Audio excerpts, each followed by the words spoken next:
The night she saw him again. 6 months pregnant, hiding from the husband who'd burned the world to find her. She swore she'd never see his face again. 6 months ago, Lena Carter disappeared into the Manhattan crowd with nothing but a suitcase, a fake name, and a secret growing inside her. Twins.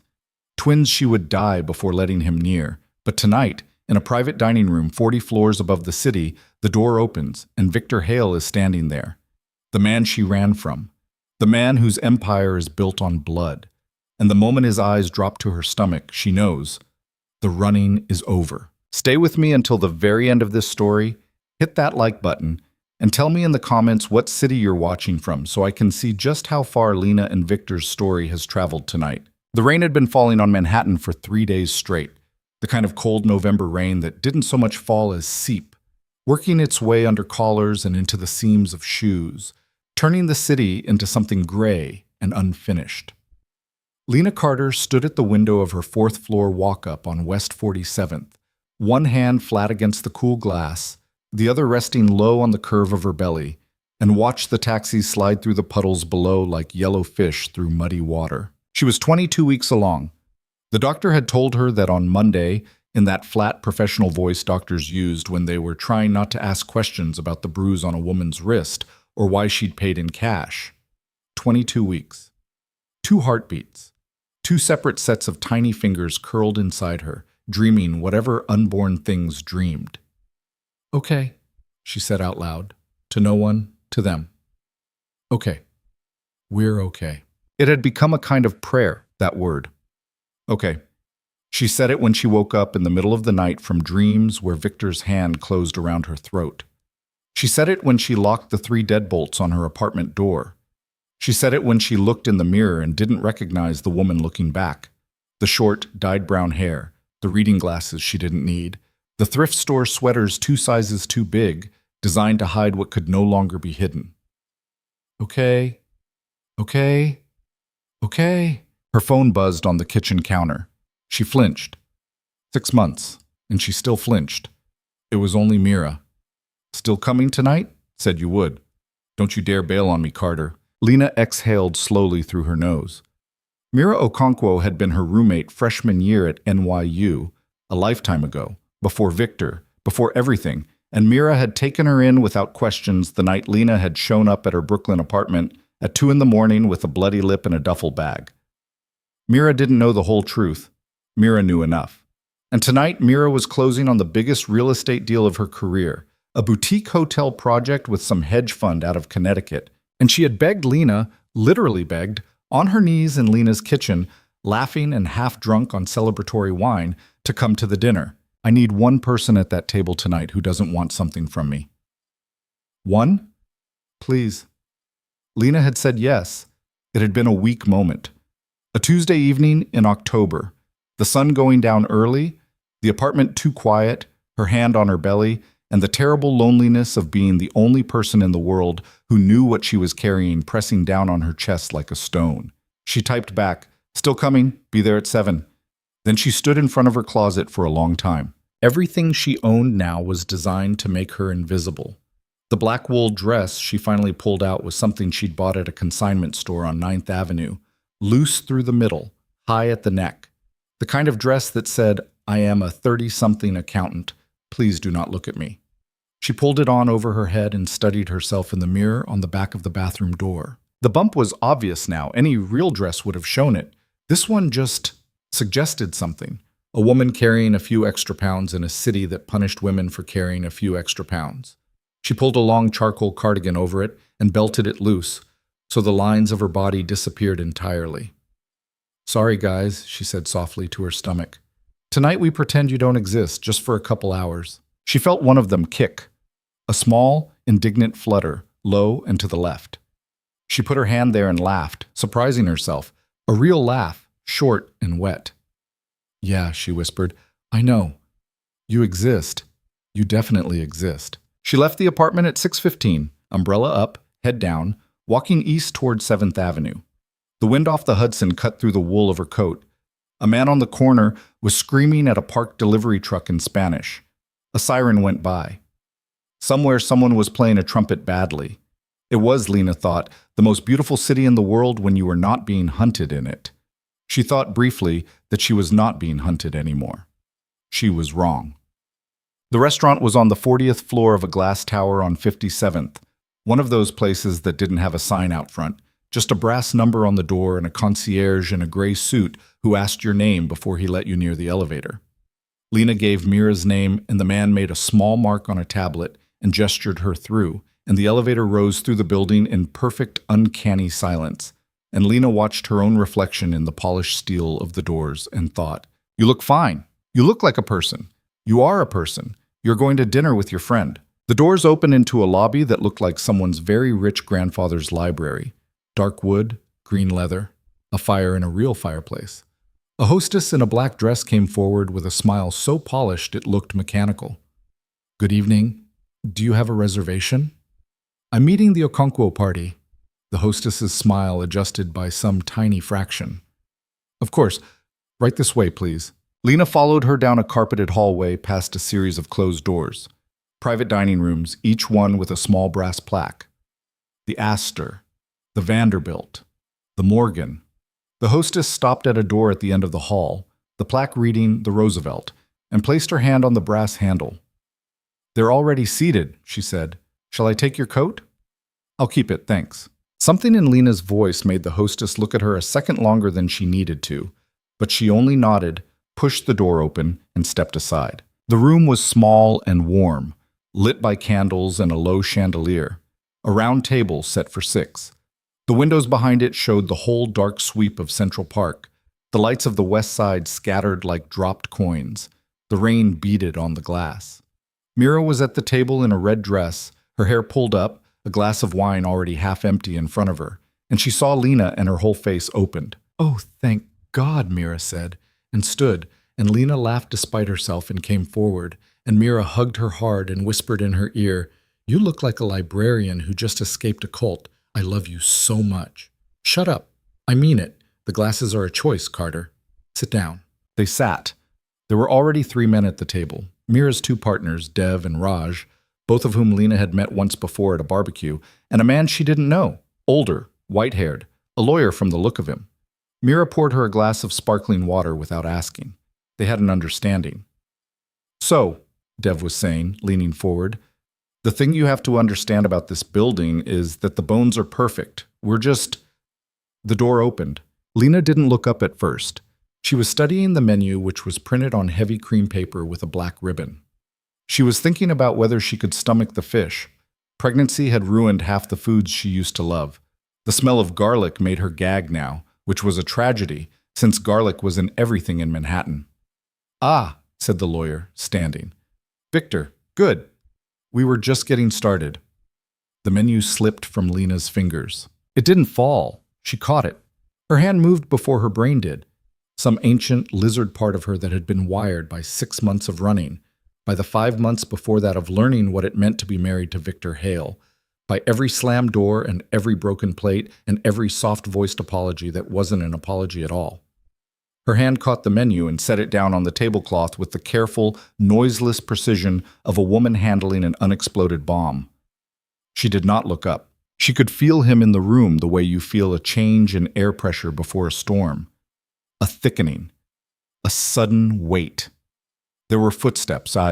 Victor had always walked quietly. He had always hated the sound of his own shoes.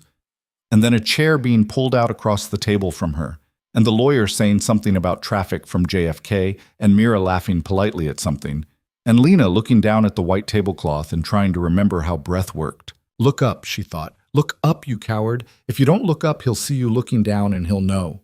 She looked up. Victor Hale was 38 years old. He was not quite 6 feet tall.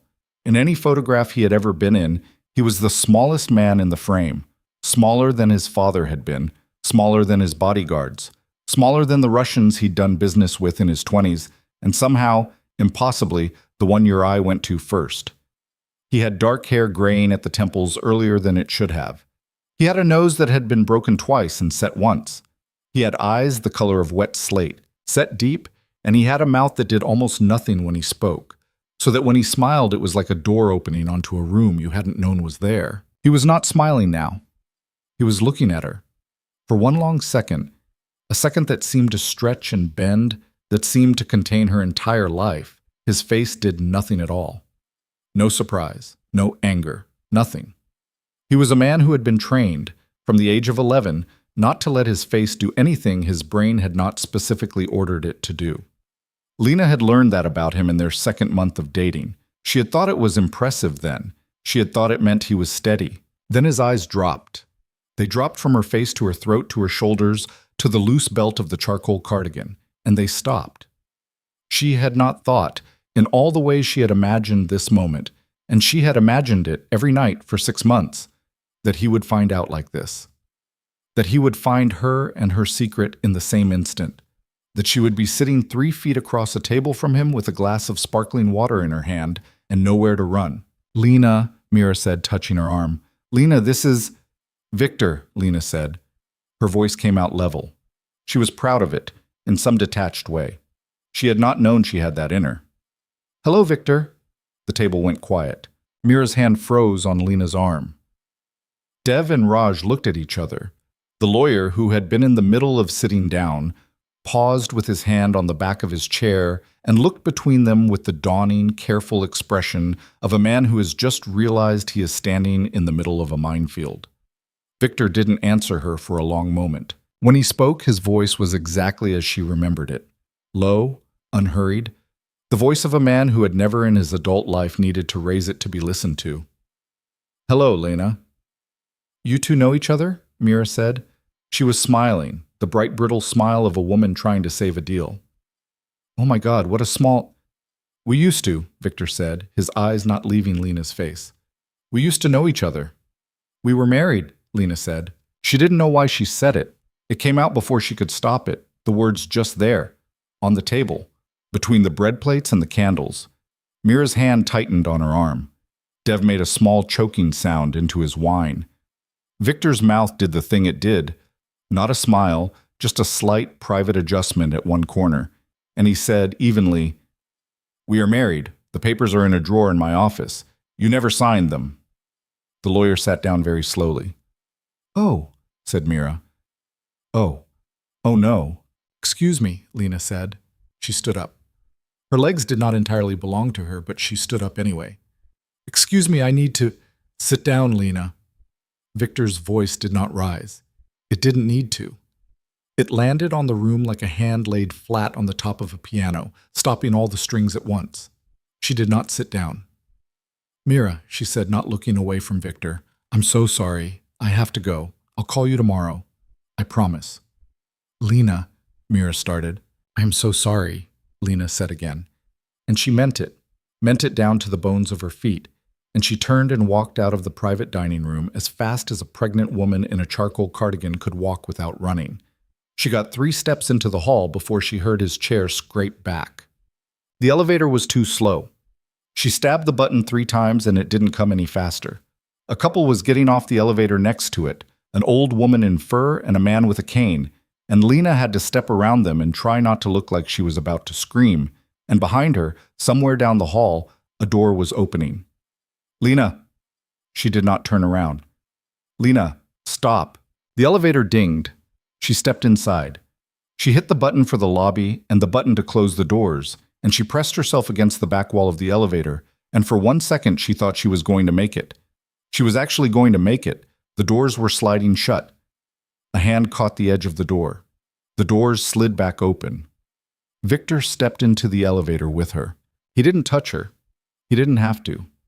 He filled the small space in a way she had forgotten a man could fill space. Not with his body, which was not that large, but with his attention. He stepped in, he pressed the emergency stop button with his thumb, and he stood at the opposite wall of the elevator and looked at her. The elevator alarm began to make a soft, polite beeping. "How far along?" he said. "Get out of the elevator, Victor." "How far along?" "Get out of the elevator." He didn't move. The beeping went on. Somewhere above them, in the ceiling, a security camera was recording all of this, and Lena knew, without being told, that the footage would never exist. Victor Hale's people were already on the phone to the building manager. By morning, this elevator ride would have happened in no one's memory but hers and his. 22 weeks, she said. She hadn't meant to tell him. It just came out. He had always had that effect on her. In the beginning, she had thought it was love. Later, she had understood it was something more like being small and cold and standing next to a fire. Something happened to his face. It was very small. If you had never been married to him, you would have missed it entirely. The corner of his mouth pulled down a fraction of an inch. His jaw, under the cleanly shaved skin, moved once. His eyes, the wet slate eyes, did something Lena had seen only twice before in 5 years. Once when his father had died. Once when he had come home to find her in the bath, with the razor still in her hand, and he had sat on the tile floor in his $3,000 suit and not said anything for a long time. 22 weeks, he repeated. Yes. 1 or 2. He closed his eyes. He didn't open them for what felt like a long time. When he did, he was Victor again, composed, contained, the small, quiet, dangerous man she had married in a courthouse in Greenwich on a Tuesday afternoon because he had said, "I don't want a wedding. I want you." "You were going to have my children," he said, "and not tell me." "I was going to have my children," she said. "Yes." "Lena, don't say my name like that." "Like what?" "Like you still get to." The alarm beeped. The elevator did not move. He was standing 4 feet away from her in a wool overcoat that had probably cost more than her month's rent, and she was pregnant with his twins, and she realized distantly that she was shaking, not a little, not politely, but a full-body shake that was making the charm on her necklace tap against her collarbone like a small, frantic bell. "Where have you been?" he said. "No." "Lena, no. You don't get that. You don't get 1 inch of that." "I have had," he said, and his voice was still quiet, still level, but there was something under it now, something coming up from under the ice like a shape under a frozen lake. "I have had 6 months, Lena. 6 months in which I did not know if you were alive. You could have checked the morgues." "I did." She stopped. She had not expected that. He had not raised his voice, but the words had come out with a weight to them that suggested a great many nights she had not thought about, a great many hours on the phone, a great many doors he had opened into rooms full of dead women under sheets, hoping and not hoping. She put her hand against the wall of the elevator to steady herself. She was not going to cry. She had promised herself in the first week, in the motel in Albany, that she was going to stop crying about Victor Hale. She had used up her lifetime's allowance of tears on him already. There were none left. There were not supposed to be any left. "I'm sorry," she said. "About the morgues." He looked at her. "But I'm not coming back," she said. "I'm not. Whatever you're going to say, whatever you're going to do, whatever you're going to offer. I'm not coming back, Victor. I can't. You know I can't." "You're carrying my children." "Yes." "And you were not going to tell me." "No." "Were you ever?" "No." He nodded, once, as if she had confirmed a suspicion, as if some piece had clicked into place that he had been turning in his hands for months. "All right," he said. She didn't trust that. She knew what all right meant, in his mouth. All right was the word he had said the night before a man named Pavel Sorokin had walked out of a restaurant in Brighton Beach and not walked in anywhere else, ever again. All right was a door closing somewhere she couldn't see. "Victor? Don't. Don't what, Lena? Don't do whatever you're about to do." He almost smiled then, the small not smile, the private one. "I'm going to take you home," he said. "I'm going to take you home, and I'm going to sit in a chair across the room from you, and I'm not going to touch you, and you're going to eat something because you are too thin, and you are going to tell me where you have been living because I am going to put people on the building. That's what I'm going to do tonight. Tomorrow, we can talk about the rest." "I'm not going home with you." "All right. Then tell me where you live, and I'll take you there." "No." "Lena." "No." He took a breath. It was the first thing he had done in the whole elevator that looked like an effort. "There are," he said slowly, "4 people in this city who want me dead. Possibly 5. One of them, the 5th, I am not sure about. If any of them had found out in the last 6 months that Lena Carter was pregnant and living alone in Manhattan, I would not be standing in an elevator with you now. I would be standing in a morgue with you. Do you understand what I'm telling you?" "Yes." Then tell me where you live. She did not tell him. She looked at him, at the small, contained man in the overcoat with his wet slate eyes, and she thought about 6 months of walking home at night with her keys laced through her fingers, about 3 deadbolts, about the way her own heart beat too fast every time a man in a dark coat passed her on the street. She thought about the 2 small flutters inside her, the indignant kicks, the heartbeats on the ultrasound screen like 2 tiny drums going at slightly different speeds. She thought, he is the reason. He is the whole reason.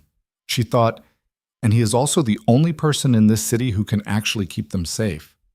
She hated herself for the second thought. She hated that it was true. West 47th, she said. I'm not telling you the number. That'll do. He reached past her, not touching her, his arm not even brushing her coat, and pressed the emergency stop again. The beeping cut off. The elevator shuddered and began smoothly to descend. They rode the 40 floors in silence.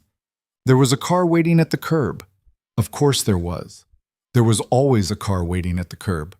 Lena had forgotten, in 6 months of subways and her own 2 feet, what it was to live in a world where cars waited. A black SUV, tinted windows, a driver she didn't know, a man in the passenger seat she didn't know either, younger than Victor's usual people, with a scar through one eyebrow, who got out when he saw Victor coming and opened the back door without a word. Dimitri, Victor said. Boss? This is Mrs. Hale. The young man's eyes flicked to Lena, registered her, registered the cardigan, and the coat, and the thing the cardigan was hiding, and did not react. He nodded once. Ma'am. I'm not Mrs. Hale, Lena said. Dimitri looked at Victor. Victor did not look away from Lena. Get in the car, please, Victor said. She got in the car. It was warm inside. The leather was cream-colored. There was a bottle of water in the cup holder and a folded cashmere blanket on the seat and a faint, expensive smell. Victor's cologne, something with cedar in it, something she had not smelled in 6 months and had not realized she missed until it was in her nose again, and she hated that her body responded to it, hated that some animal part of her relaxed at the scent of him, the way a dog relaxes at the sound of its owner's car in the driveway. Victor got in beside her. Not close. He took the far seat against the opposite door, and he put his hand flat on his own knee and left it there, as if to show her he was not going to reach for her. Dimitri got in the front. The driver pulled away from the curb without being told where to go. They drove 2 blocks in silence. Then Victor said, without turning his head, "The bruise on your wrist." Lena looked down. The sleeve of the cardigan had ridden up when she'd gotten in the car. The bruise was yellow now, almost gone, a small oval just below the heel of her hand. She had gotten it 4 days ago, slamming a cab door too fast because she'd been sure that the man in the gray coat across the street had been watching her. I hit it on a door, she said. I did.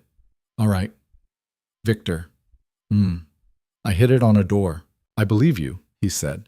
I'm asking because if someone else did it, that someone is going to have a very bad night, and I'd like to know before or after dinner. She almost laughed. She didn't. She pulled the sleeve of the cardigan down over the bruise, and she looked out the window at the blurred wet lights of 8th Avenue going by, and she said very quietly, "You can't talk like that anymore. Not around them." She put her hand on her stomach. "Not around me." He was silent for a long moment. "I know," he said.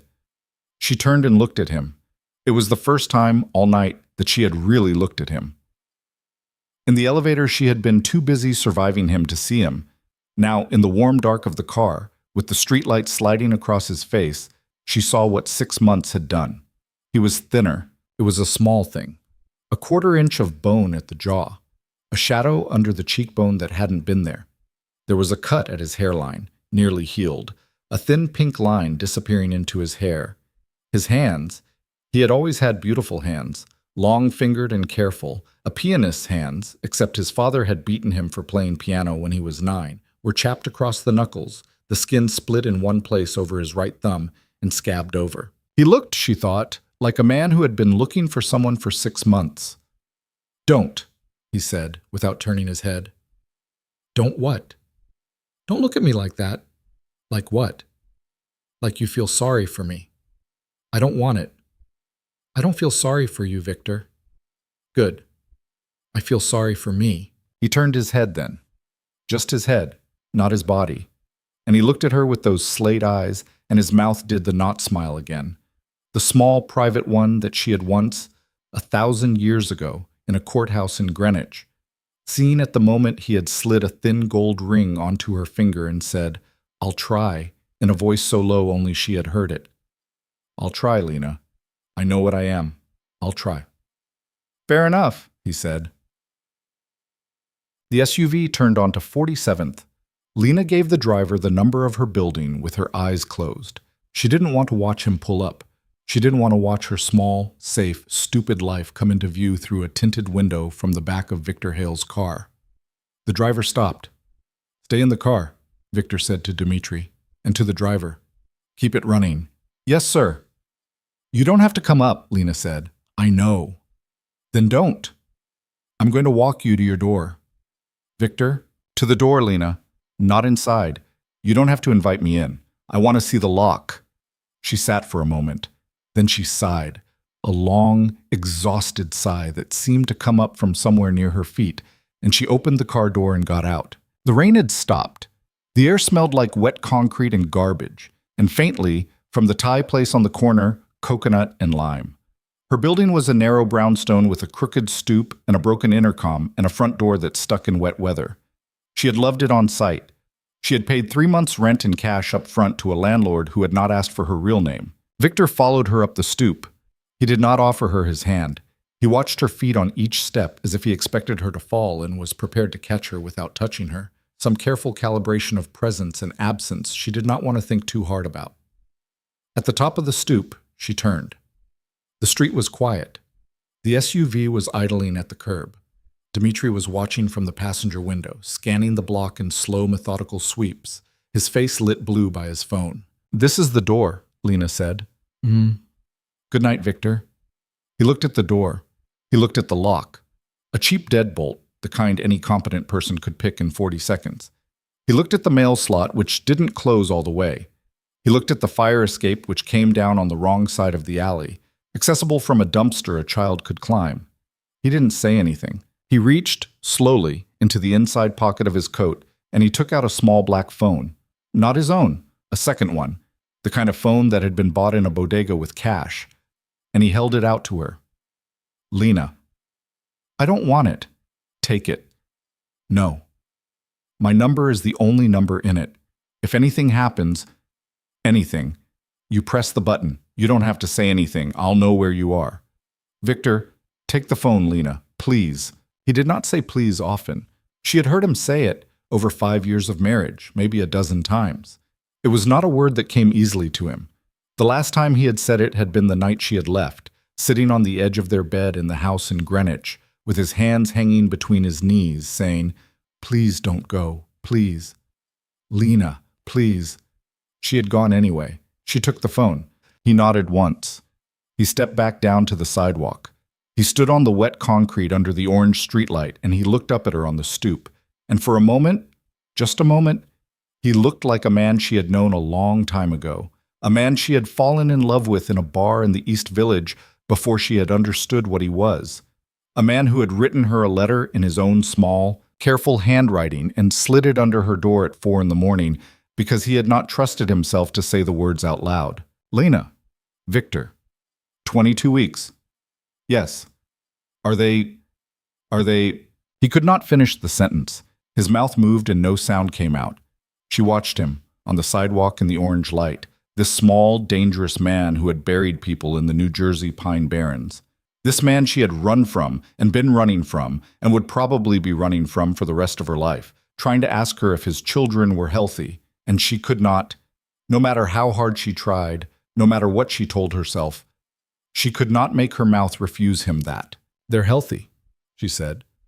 The doctor says they're perfect, both of them, a boy and a girl." He closed his eyes. He stood there, on the wet sidewalk, with his eyes closed, and he did not move for a count of 5. Then he opened them. He nodded once. He got in the SUV, the door closed. The car pulled away from the curb and turned at the corner and was gone. Lena stood on the stoop for a long time after it was gone. The phone was heavy in her pocket, heavier than it should have been. Her keys were in her other hand. Her hand was shaking too hard to get the key in the lock, and she stood there, on the broken stoop of her narrow brownstone on West 47th, in the November cold, and she thought about the house in Greenwich, and the morning sun through the kitchen window, and the way Victor had made coffee, the only domestic thing he had ever done, every morning without fail. A small ritual he would not let anyone else perform. And the way he had set a cup of it on her nightstand the morning after the first time he had put a hand on her throat, and the way he had sat on the edge of the bed, fully dressed, and said, I know what I did. I will not do it again. I swear to you on my mother's grave, Lena, I will not do it again. He had not done it again. Not exactly. Not that, specifically. But the world he lived in had. And the world he lived in was going to keep doing it, over and over, in different shapes, for the rest of their lives. She got the key in the lock on the third try. She climbed the 4 flights to her apartment, one hand on the banister, one on her belly. She locked the 3 deadbolts behind her. She went to the kitchen and poured herself a glass of water from the filter, and she stood at the sink and drank it in one long swallow, and then she set the glass down on the counter, and she went to the window. The street was empty. The SUV was gone. The rain had started again, a fine silver mist under the streetlights. Across the street on the corner by the Thai place, a black sedan was idling at the curb. Its headlights were off. A single orange pinprick glowed in the driver's side window, rose, faded, rose again. Someone was smoking. Lena watched it for a long time. Her hand, without her telling it to, went into the pocket of her cardigan and closed around the small black phone Victor had given her. She didn't press the button. She just held it. One of the babies kicked, hard, low on her left side. I know, she whispered. I know, sweetheart. I know. Down on the corner, the orange pinprick glowed again and faded and glowed and did not move. She stood at the window until the streetlights began to flicker off one by one at a little past 5 in the morning, and the black sedan was still there when the sun came up. She didn't sleep. She didn't pretend to try. She sat on the floor of her apartment with her back against the radiator and her knees drawn up as close to her chest as 22 weeks of pregnancy would allow, which was not very close. And she watched the window go from black to gray to a thin, sick yellow as the sun came up over the East River. The black sedan on the corner left at 5:40. She watched it go. A different car. A dark green one this time. A small sedan with mud on the plates slid into the same spot at 5:43, as if they had rehearsed it, as if there were a schedule pinned to a wall somewhere with her address at the top of it. She understood then, in a way she had not understood even in the elevator, that her life on West 47th was over. The understanding did not come with panic. It came with something flatter and more tired. A kind of grief, maybe. She had loved this apartment. She had loved the crooked stoop and the sticking door and the way the radiator clanked at 4 in the morning like an old man clearing his throat. She had loved being nobody in it. She had loved waking up and being Lena Marsh, a freelance copy editor from Buffalo, with a quiet pregnancy and no husband and no past. And she had loved it so hard that she had almost, for whole weeks at a time, believed it. She stayed on the floor until her back started to seize, and then she got up, slowly, one hand on the radiator, and she went to the kitchen. The small black phone was on the counter where she'd left it at 3 in the morning. She hadn't pressed the button. She hadn't called. She had just put it down next to the fruit bowl and walked away from it, the way you walk away from a loaded gun on a table. Now, in the yellow light, it looked smaller than it had last night. It looked like what it was. A piece of plastic with one number in it. She made coffee. Decaf, because the book said decaf. She drank half a cup standing at the counter and threw the rest in the sink. Her stomach wasn't having it. Her real phone buzzed on the windowsill. Meera. Lena. Lena. Are you alive? Call me. Please call me. I am losing my actual mind. Then 2 minutes later. I don't know what happened last night. I don't know who that man is to you. I don't care. I just need to know you are alive, please. Then 3 minutes after that, I'm coming over. I'm getting in a cab right now. If you don't want me to come over, you have to tell me. Lena closed her eyes. She typed back, I'm alive. Don't come over. Please, give me an hour. I'll meet you at the place on 9th. Meera wrote back in 6 seconds. 1 hour. If you're not there, I'm calling the police. Don't call the police, then be there. She put the phone down. She went into the bathroom. She looked at herself in the mirror over the sink, at the dyed brown hair and the pale face, and the eyes that looked like she'd been crying even though she hadn't, not really, not all the way, and she said out loud to the woman in the mirror, "Okay, okay, think." Thinking was harder than it used to be. Her brain had gone soft in places since the second trimester, dreamy in the middle of sentences, leaving words on the tip of her tongue. But she pushed through it now. She made herself count. Option 1. She could stay. She could stay in the apartment and let Victor put men on the building and accept, for however long it took, that she was a woman being watched over by her estranged husband's soldiers. She could keep working. She could keep seeing Dr. Liu at the clinic on 58th. She could have the babies in Manhattan. Option 2. She could run again. Tonight, she had $8,000 in cash taped to the back of the refrigerator and a bus ticket she had never used folded inside a copy of Jane Eyre on her shelf. She could be in Pittsburgh by morning. She could be anywhere. Option 3. She didn't let herself look at option 3 for very long. Option 3 was the one where she got in a car with Victor and let him take her home to the house in Greenwich. And she did not trust the part of herself that was even considering option 3. She washed her face.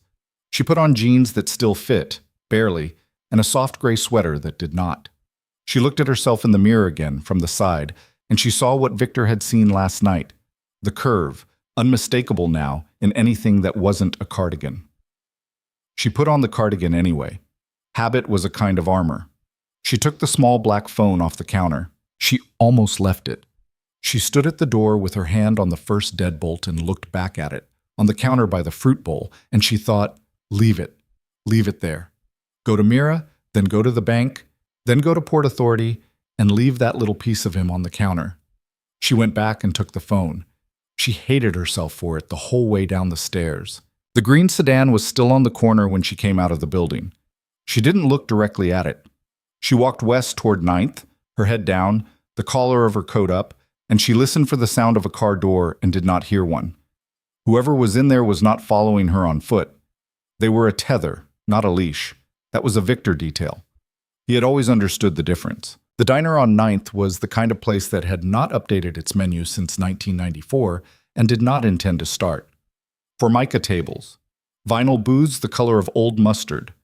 A waitress named Dolores, who called everyone honey with the exact same amount of warmth, whether she was handing you coffee or telling you to get out. Meera was in the back booth already, both hands wrapped around a mug, her hair up in a messy bun, and her face clean of makeup and her eyes ringed red. She stood up when she saw Lena. She didn't say anything. She just opened her arms, and Lena walked into them, and Meera held on for a long time. "You scared the hell out of me," Meera said finally, into Lena's shoulder. "I know. I almost called 911. I know. Don't ever do that to me again." "I'll try." Meera pulled back. She held Lena at arm's length and looked at her, top to bottom, and her eyes lingered at Lena's middle for a fraction of a second and then came back to her face, and Meera did not say anything about it, and Lena loved her, in that moment, more than she had loved almost anyone. "Sit down," Meera said. Dolores, honey, we need another coffee. And you want toast? Eat some toast, Carter. You look like a ghost." "I ate." "Eat toast." "Fine, toast." They ordered. Dolores clicked away in her white shoes. Meera took Lena's hands across the table and held them the way you hold a bird that isn't sure yet whether to fly. "Okay," Meera said. "Tell me what you can tell me. I'm not going to ask for anything you don't want to give me, I promise. Just something. Who he is. What he is. How scared I should be right now." Lena looked down at their hands. She had not told Meera the whole truth in 6 months. She had not told her anyone the whole truth in 6 months. Keeping it in had become a kind of muscle, a thing she did in her sleep now. She did not know, sitting across from her oldest friend in a vinyl booth in a diner on 9th Avenue, whether she could still remember how to open her mouth and let the truth out. She tried. "His name is Victor Hale," she said. Slowly. The name felt strange in her mouth in the daylight. "We got married 5 years ago. I met him in a bar in the East Village when I was 24. He's in business. Legitimate business, on paper, real estate, some shipping, some imports. But the money didn't come from that. The money came from his father, and his father was..." She stopped. Meera waited.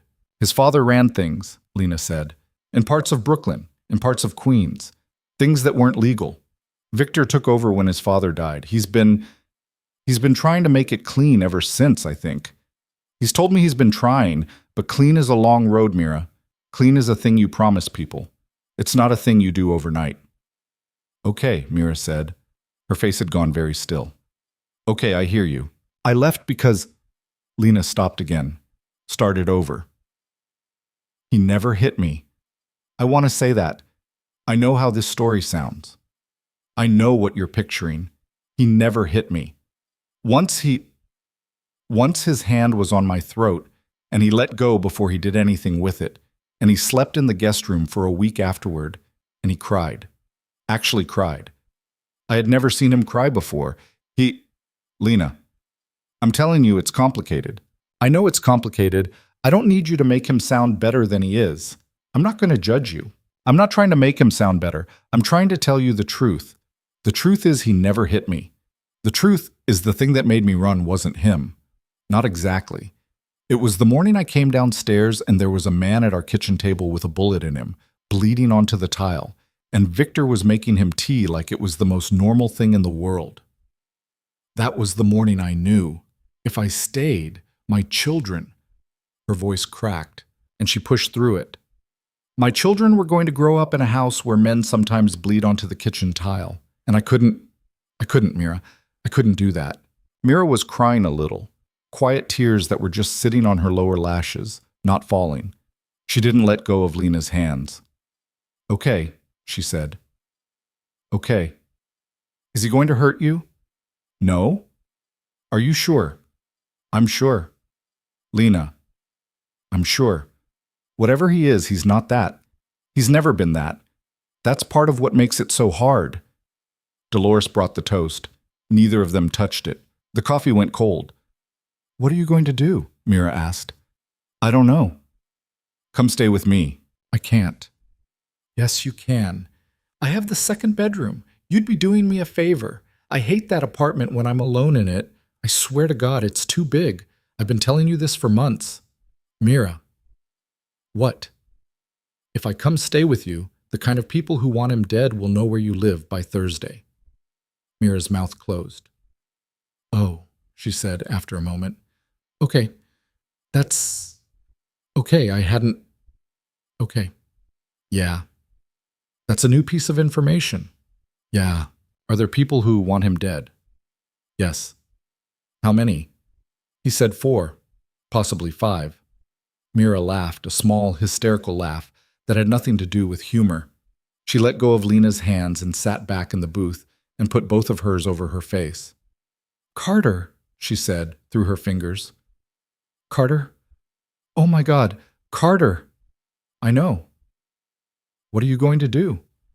I don't know. I think I'm going to go see him. Meera lowered her hands. You're going to go see him. Not stay with him. Not that. I just think I need to know what he's going to do. I need to be in a room with him when it's not an elevator. I need to look at him and see what's still there and what isn't. I owe myself that before I decide. Do you owe yourself that? Or does he owe it to you and you're letting him off easy by calling it something else? Lena looked at her. That was sharp, she said. I love you. I'm allowed to be sharp. I know. Take me with you. No. Take Dev with you. Take anyone. Don't go alone. Meera, he's not going to do anything to me. That's not what this is. Then tell me you'll call me, before and after. If you go more than 2 hours without texting me, I'm going to the police, and I don't care whose tile gets bled on. Lena smiled. It was a small, broken smile, but it was real. Deal, she said. She walked Meera out to a cab. She stood on the curb and watched the yellow car pull away, and she waited until it turned on 42nd and was gone. And then she stood there a moment longer, in the gray light, with her hand on her belly, and she let herself feel how tired she was. It was the kind of tired that had bones in it, the kind that had been building for years. She took the small black phone out of her pocket. She looked at it for a long time. She pressed the button. It didn't ring. It didn't do anything. She held it up to her ear and she didn't hear anything. Victor, she said, in case. Nothing. She lowered the phone. She looked at it again. There was a single letter on the screen now, small, in the corner. V. She put the phone back in her pocket. She was still standing on the curb 3 minutes later when the green sedan pulled up in front of her. The window rolled down. The man behind the wheel was older than Dmitri, maybe 50, with a gray buzz cut and a face that looked like it had been carved out of a block of something harder than skin. He didn't smile. He didn't introduce himself. Mrs. Hale. I'm not, she started, and then stopped. She was too tired. Where is he? He's at the house in Greenwich. He thought you might prefer somewhere less public than the Manhattan place. I'm to take you there if you want to go. I'm also to take you back to your building if you don't, or anywhere else. Anywhere else. Anywhere else. She stood there a moment. Greenwich, she said. He nodded once. He got out, walked around the car, and opened the back door for her. He did not touch her. He did not offer his hand. She got in and he closed the door behind her and got back in the driver's seat, and the sedan pulled smoothly away from the curb. She texted Meera as they turned onto the West Side Highway. Going to see him. At the Greenwich house. We'll text you when I'm there. We'll text you when I leave. I love you. Meera wrote back immediately. I love you too. I hate this. Text me. Lena put the phone in her lap and looked out the window. The city fell behind her in slow stages. The river went gray, then brown, then gray again. They crossed the bridge into the Bronx, then out of it. The signs for Greenwich came up faster than she remembered. She had driven this road 1,000 times, toward and away, in Victor's cars and taxis, and once, in the last year, in a rented Honda with a suitcase in the trunk and no plan for where she was going to sleep. The trees were bare now, the road was wet. There was a thin line of salt on the edges of the asphalt from the last storm. The driver did not talk to her. She was grateful for that. She watched the exits go by, and she put her hands flat on her belly and she said, very quietly under her breath, words she had been saying to her children for weeks now, little nothings, little reassurances. Okay. Okay. We're okay. Mommy's okay. We're just going to see someone. We're just going to look at him. We're not staying. We're just looking. One of them kicked. The small one. The girl.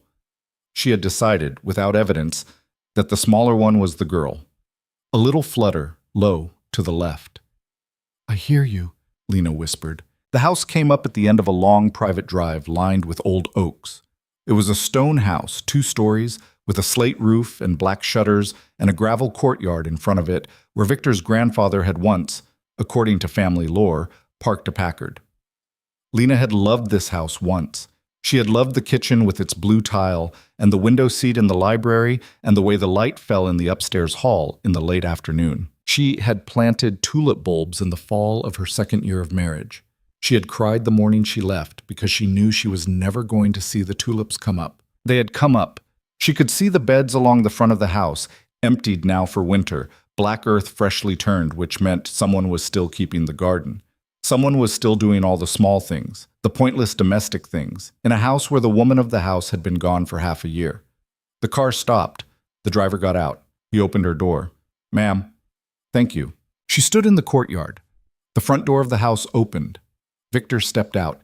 He was in dark jeans and a charcoal sweater, no coat, and he looked, in the weak gray light, even more tired than he had looked last night. He did not come down the steps. He stopped at the top and waited for her to come to him, and she understood with a small ache she didn't want to examine that he was trying to let her decide every small thing, whether to get out of the car, whether to walk toward him, whether to come up the steps. He was parceling out the choices one by one, as if he had been coached. She wondered briefly who had coached him. She came up the steps. Lena. Victor. Thank you for coming. Don't thank me. I don't know why I came. He nodded. He stepped aside from the door. Would you come in, please? It's cold. She went in. The hallway smelled the way it had always smelled. Old wood and beeswax polish, and faintly, the particular smell of the fire the housekeeper used to build in the library on winter mornings. Someone had built a fire today. She could smell it. Is anyone here? She asked. No, Mrs. Bell is in the village. The men are in the gatehouse. I wanted it just us. Okay. I made soup, he said. She looked at him. I'm sorry, she said. You what? Soup. There's soup. In the kitchen. I didn't know what you could eat. I looked some things up. I made a chicken soup with no garlic in it because you used to say the smell of garlic was too strong. I thought maybe pregnant it would be. Anyway, there's soup. She looked at him for a long moment. He looked back at her. His face was doing the careful, unreadable thing it always did, but his hands were not. His hands were shoved in the pockets of his jeans, and she could see through the fabric that they were fisted. You looked up pregnancy food, she said. Yes. On the internet? Yes. You. Lena. I'm trying to picture it. Give me a minute. Will you come and eat some soup? Yes, she said. All right. Yes. She followed him down the hall to the kitchen. The kitchen was exactly as she remembered it. Blue tile, a copper pot on the stove, a loaf of bread on the cutting board, clearly cut by someone who did not cut bread often. He had tried. He had actually tried.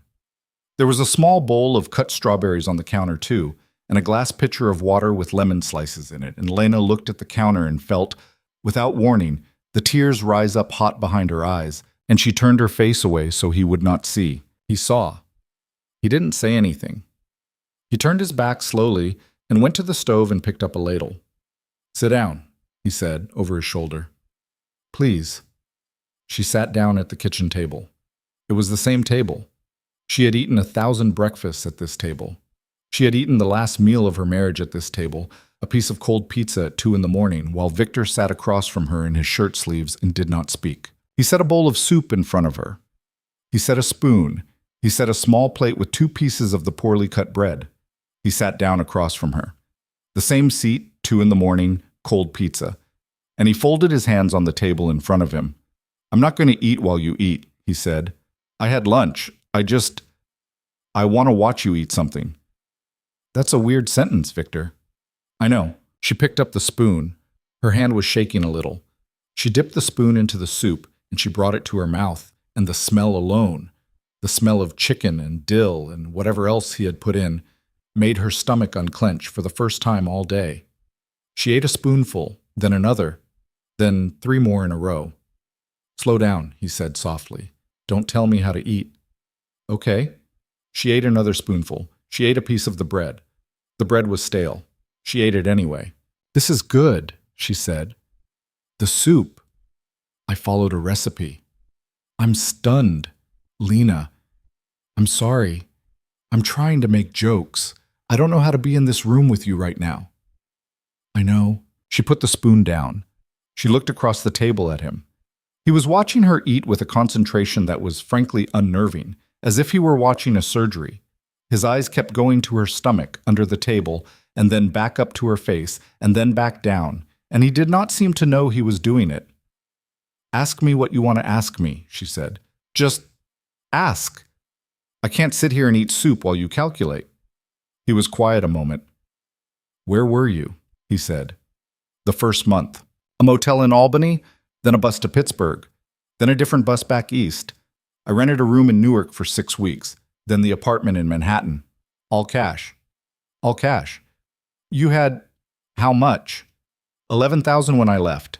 8 left now. Jesus, Lena. I was careful. You were pregnant and alone in Newark for 6 weeks with $11,000. I didn't know I was pregnant in Newark. I found out in August. I was in Manhattan by then. He closed his eyes. He put his hand over his mouth. He sat like that for a long moment, his elbow on the table, his hand over his mouth. And then he lowered his hand and he said very quietly, Who did you see? For the pregnancy. A real doctor. A real doctor. A clinic on 58th. Her name's Dr. Lou. She's good. She's careful. She took cash. Give me her name again. Victor, no. You're not going to. I'm not going to anything. I'm going to pay her, quietly. The difference between what you've been paying and what the best obstetrician in Manhattan gets paid. And I am going to do it in a way she will never know it came from anyone but a grateful anonymous patient. And you are going to keep seeing her because you like her, and I am not going to interfere. That's what I'm going to do. Lena, look at me. She looked at him. I'm not going to make you do anything, he said. You took me here. I asked you to come here, and you said yes. I would have taken you to a diner. I would have taken you to a park. I wanted somewhere warm, that's all. You can leave this house anytime you want. Carl is at the end of the drive. He will drive you anywhere in the tri-state. He will drive you to the airport. He will put you on a plane. If you tell me right now that you want to leave, you leave, and I will not come to the apartment on 47th, and I will pull the men off your building, and you will never see me again. I will write it down if you want. I will sign it. Say the word. She sat very still. You're lying, she said after a moment. About what? About the last part. You wouldn't pull the men off. You'd never see me again, maybe, but you'd never stop watching. You can't. It's not in you. He was quiet. That's fair, he said. Yeah, I thought so. I would keep men on the building. You're right, because it's not just you anymore, you understand. I understand. But I would not come to the door. I would not call. I would not write. You would live your life, and they... His eyes flickered briefly to her belly, and then back up. They would live their lives, and that would be the end of it. I swear to you, Lena, if that's what you want, that's what I'll do. She looked at him. Is that what I want? She said. I don't know. You tell me. I don't know either. All right. Victor. Last night, you said 4 people want you dead, possibly 5. Yes. Tell me who. He shook his head. Lena. Tell me who. If I'm sitting in this kitchen, if I'm eating this soup, if I'm thinking about anything, I need to know who. I need real information, not the hand-patting version, not the don't worry your pretty head version. If I'm in, even a little, I'm in as a person, not as a wife. Any of it, tell me. He sat back in his chair. He looked at the table. He looked at his hands. He looked at her. He seemed for a long moment to be weighing something. And Lena realized she was watching him decide whether to treat her like an adult, and she hated that she had to wait for him to decide. And she also understood, in some exhausted grown-up way, that him hesitating meant he was actually considering it, which was more than he would have done a year ago. All right, he said. He told her. He told her about the Mazzetti brothers, who had been trying to move into the shipping contracts on the waterfront since their father had died, and whose younger brother Victor had put in the hospital 18 months ago for reasons Victor did not dress up. He told her about a man named Anton Reyes, who had been Victor's father's friend and who had decided, when Victor's father had died, that what had been promised to him had not been delivered. He told her about a woman Lena had not known, had not expected a woman, named Carla Vos, a lawyer in Miami who had laundered money for Victor's father for 20 years and who had, 6 months ago, not long after Lena had left, made a move Victor had not seen coming and taken a sum of money Victor had eventually clawed back and disappeared. Carla Vos was the 4th person. Carla Vos was, Victor said, the most dangerous of the 4 because Carla Vos was smart and Carla Vos was patient, and Carla Vos was now the only one of the 4 who had not made a visible move in 6 months. And the 5th, Lena said. He looked at her. I don't know, he said. That's why I said possibly. I think there's someone else. I think someone has been moving against me quietly for about 4 months, and I don't know who they are yet. I have an idea. I have 2 ideas. I don't have a name. 4 months. Yes. Since August. Yes. Since around the time I found out I was pregnant. Yes. Victor. I know. Victor, do you think... I think I want you in this house, or in a house I control, he said, very quietly. Until I know the 5th name, that's what I think. And I think I don't have the right to ask you for that. And I think I'm asking anyway. That's where I am, Lena. That's my hand on the table. She sat for a long time. The soup was going cold in front of her. A log shifted in the fireplace in the next room, a soft collapsing sound. Somewhere, in the trees past the window, a crow was calling once, twice, 3 times. She put her hand over her stomach.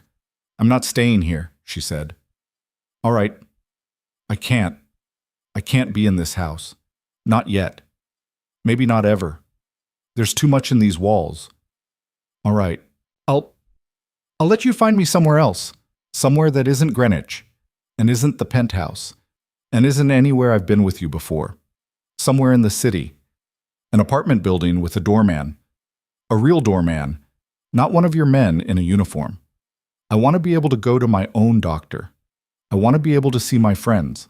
I want to keep working. I'm copy editing, Victor. I have clients. I'm not giving that up. And I want anything. I want you to sleep somewhere else. He looked at her. I mean it, she said. If I do this, if I let you put me somewhere, you don't sleep there. You don't have a key. You come when I say, and you leave when I say. And if I say don't come for a week, you don't come for a week. Those are my rules. That's the only way I can do this and still be a person. Yes. Yes? Yes, Lena. Whatever you want. Don't say whatever you want like a man in a movie. Say it like a man who understands he is going to have to mean it. He almost smiled. The small private not smile. It was against her will, a thing her chest responded to. I understand, he said. I'm going to have to mean it. Yes. She nodded. Once. She picked up the spoon. She ate a little more soup. It had gone lukewarm, but it was still good, and her stomach still wanted it. And she ate slowly because she understood now that she was eating for the three of them, and also, in a way she did not entirely want to acknowledge. For him, a little. Because he had stood in this kitchen in his charcoal sweater and looked up a recipe on the internet and cut bread badly. And she was a woman who had been through a great many things, but she had not yet become a woman who could refuse such a thing when it was set down in front of her. She finished the bowl. Lena. Thank you. Don't thank me for eating soup, Victor, I swear to God. All right. She pushed the bowl away. She folded her arms on the table. She looked at him across the 3 feet of old wood that had held every important conversation of their marriage, and she said quietly, Take me back to the city. Tonight. Find the place tomorrow. I'll move when you tell me to move. I'll trust you on the building. I'll trust you on the doorman. But tonight, I sleep in my own apartment, alone, and tomorrow we start. Yes.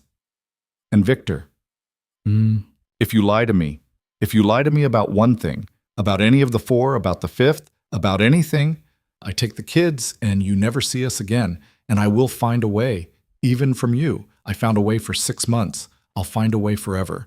Do you understand me? He looked at her for a long moment. I understand you, he said. Say it back.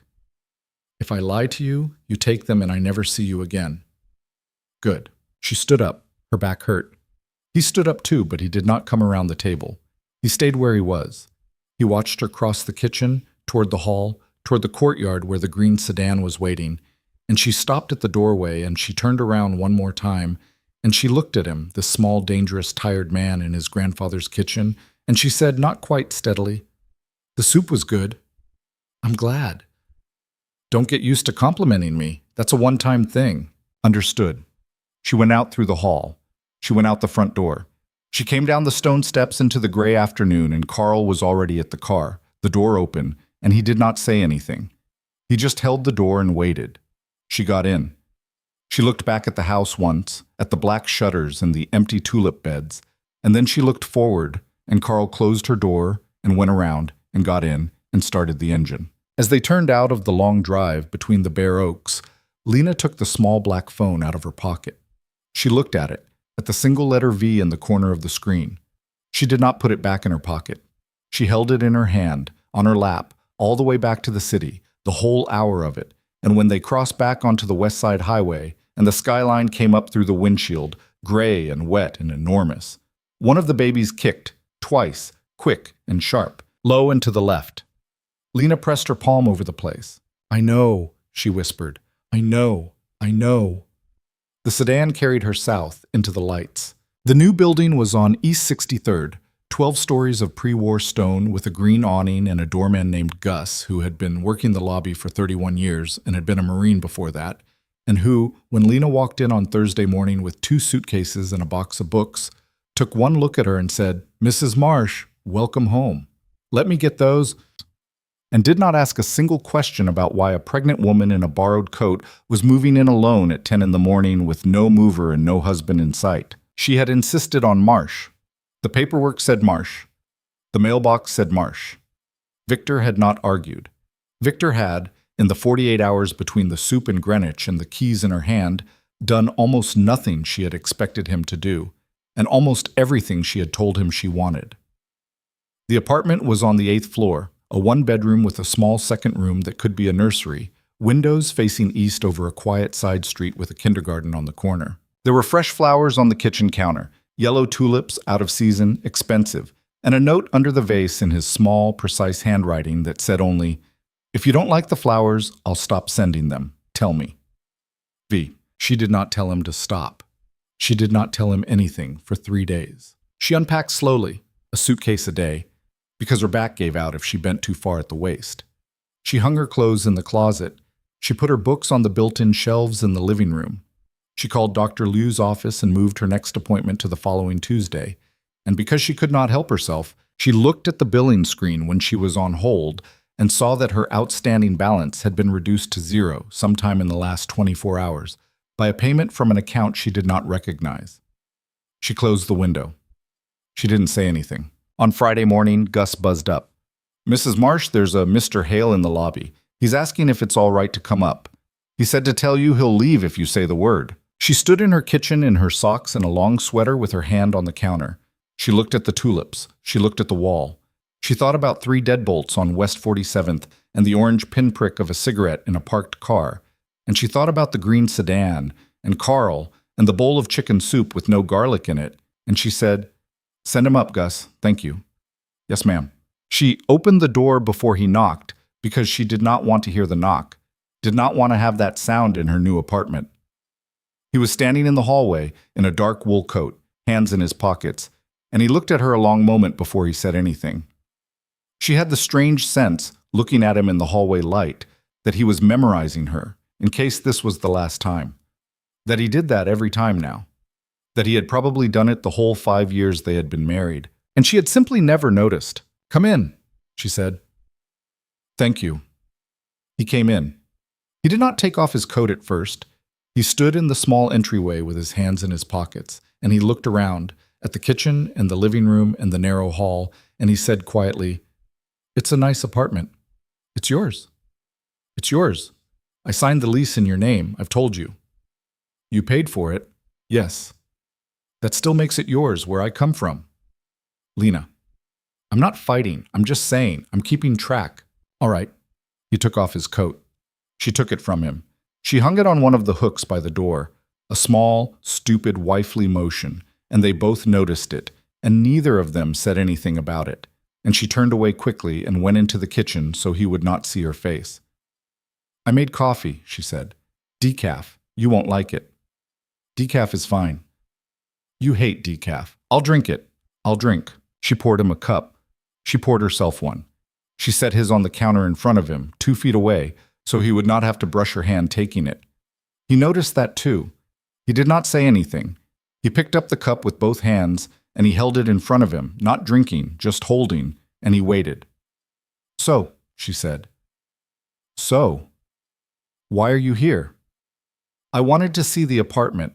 I wanted to see that you'd unpacked. I wanted to ask you a question." "Ask it." "Tuesday. The appointment with Dr. Liu." "Yes." "Would you consider letting me come with you?" She looked at him over the rim of her cup. "Not into the room," he said. "Not the exam. Not if you don't want me there.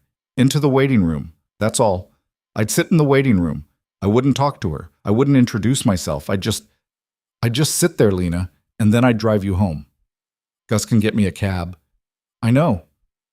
"I'm not an invalid. I can take a cab to 58th Street. "I know." "Victor." "I know, Lena. I know. It isn't about a cab.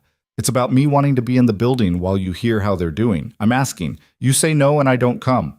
I won't follow you there. I won't have anyone follow you there. I'm asking."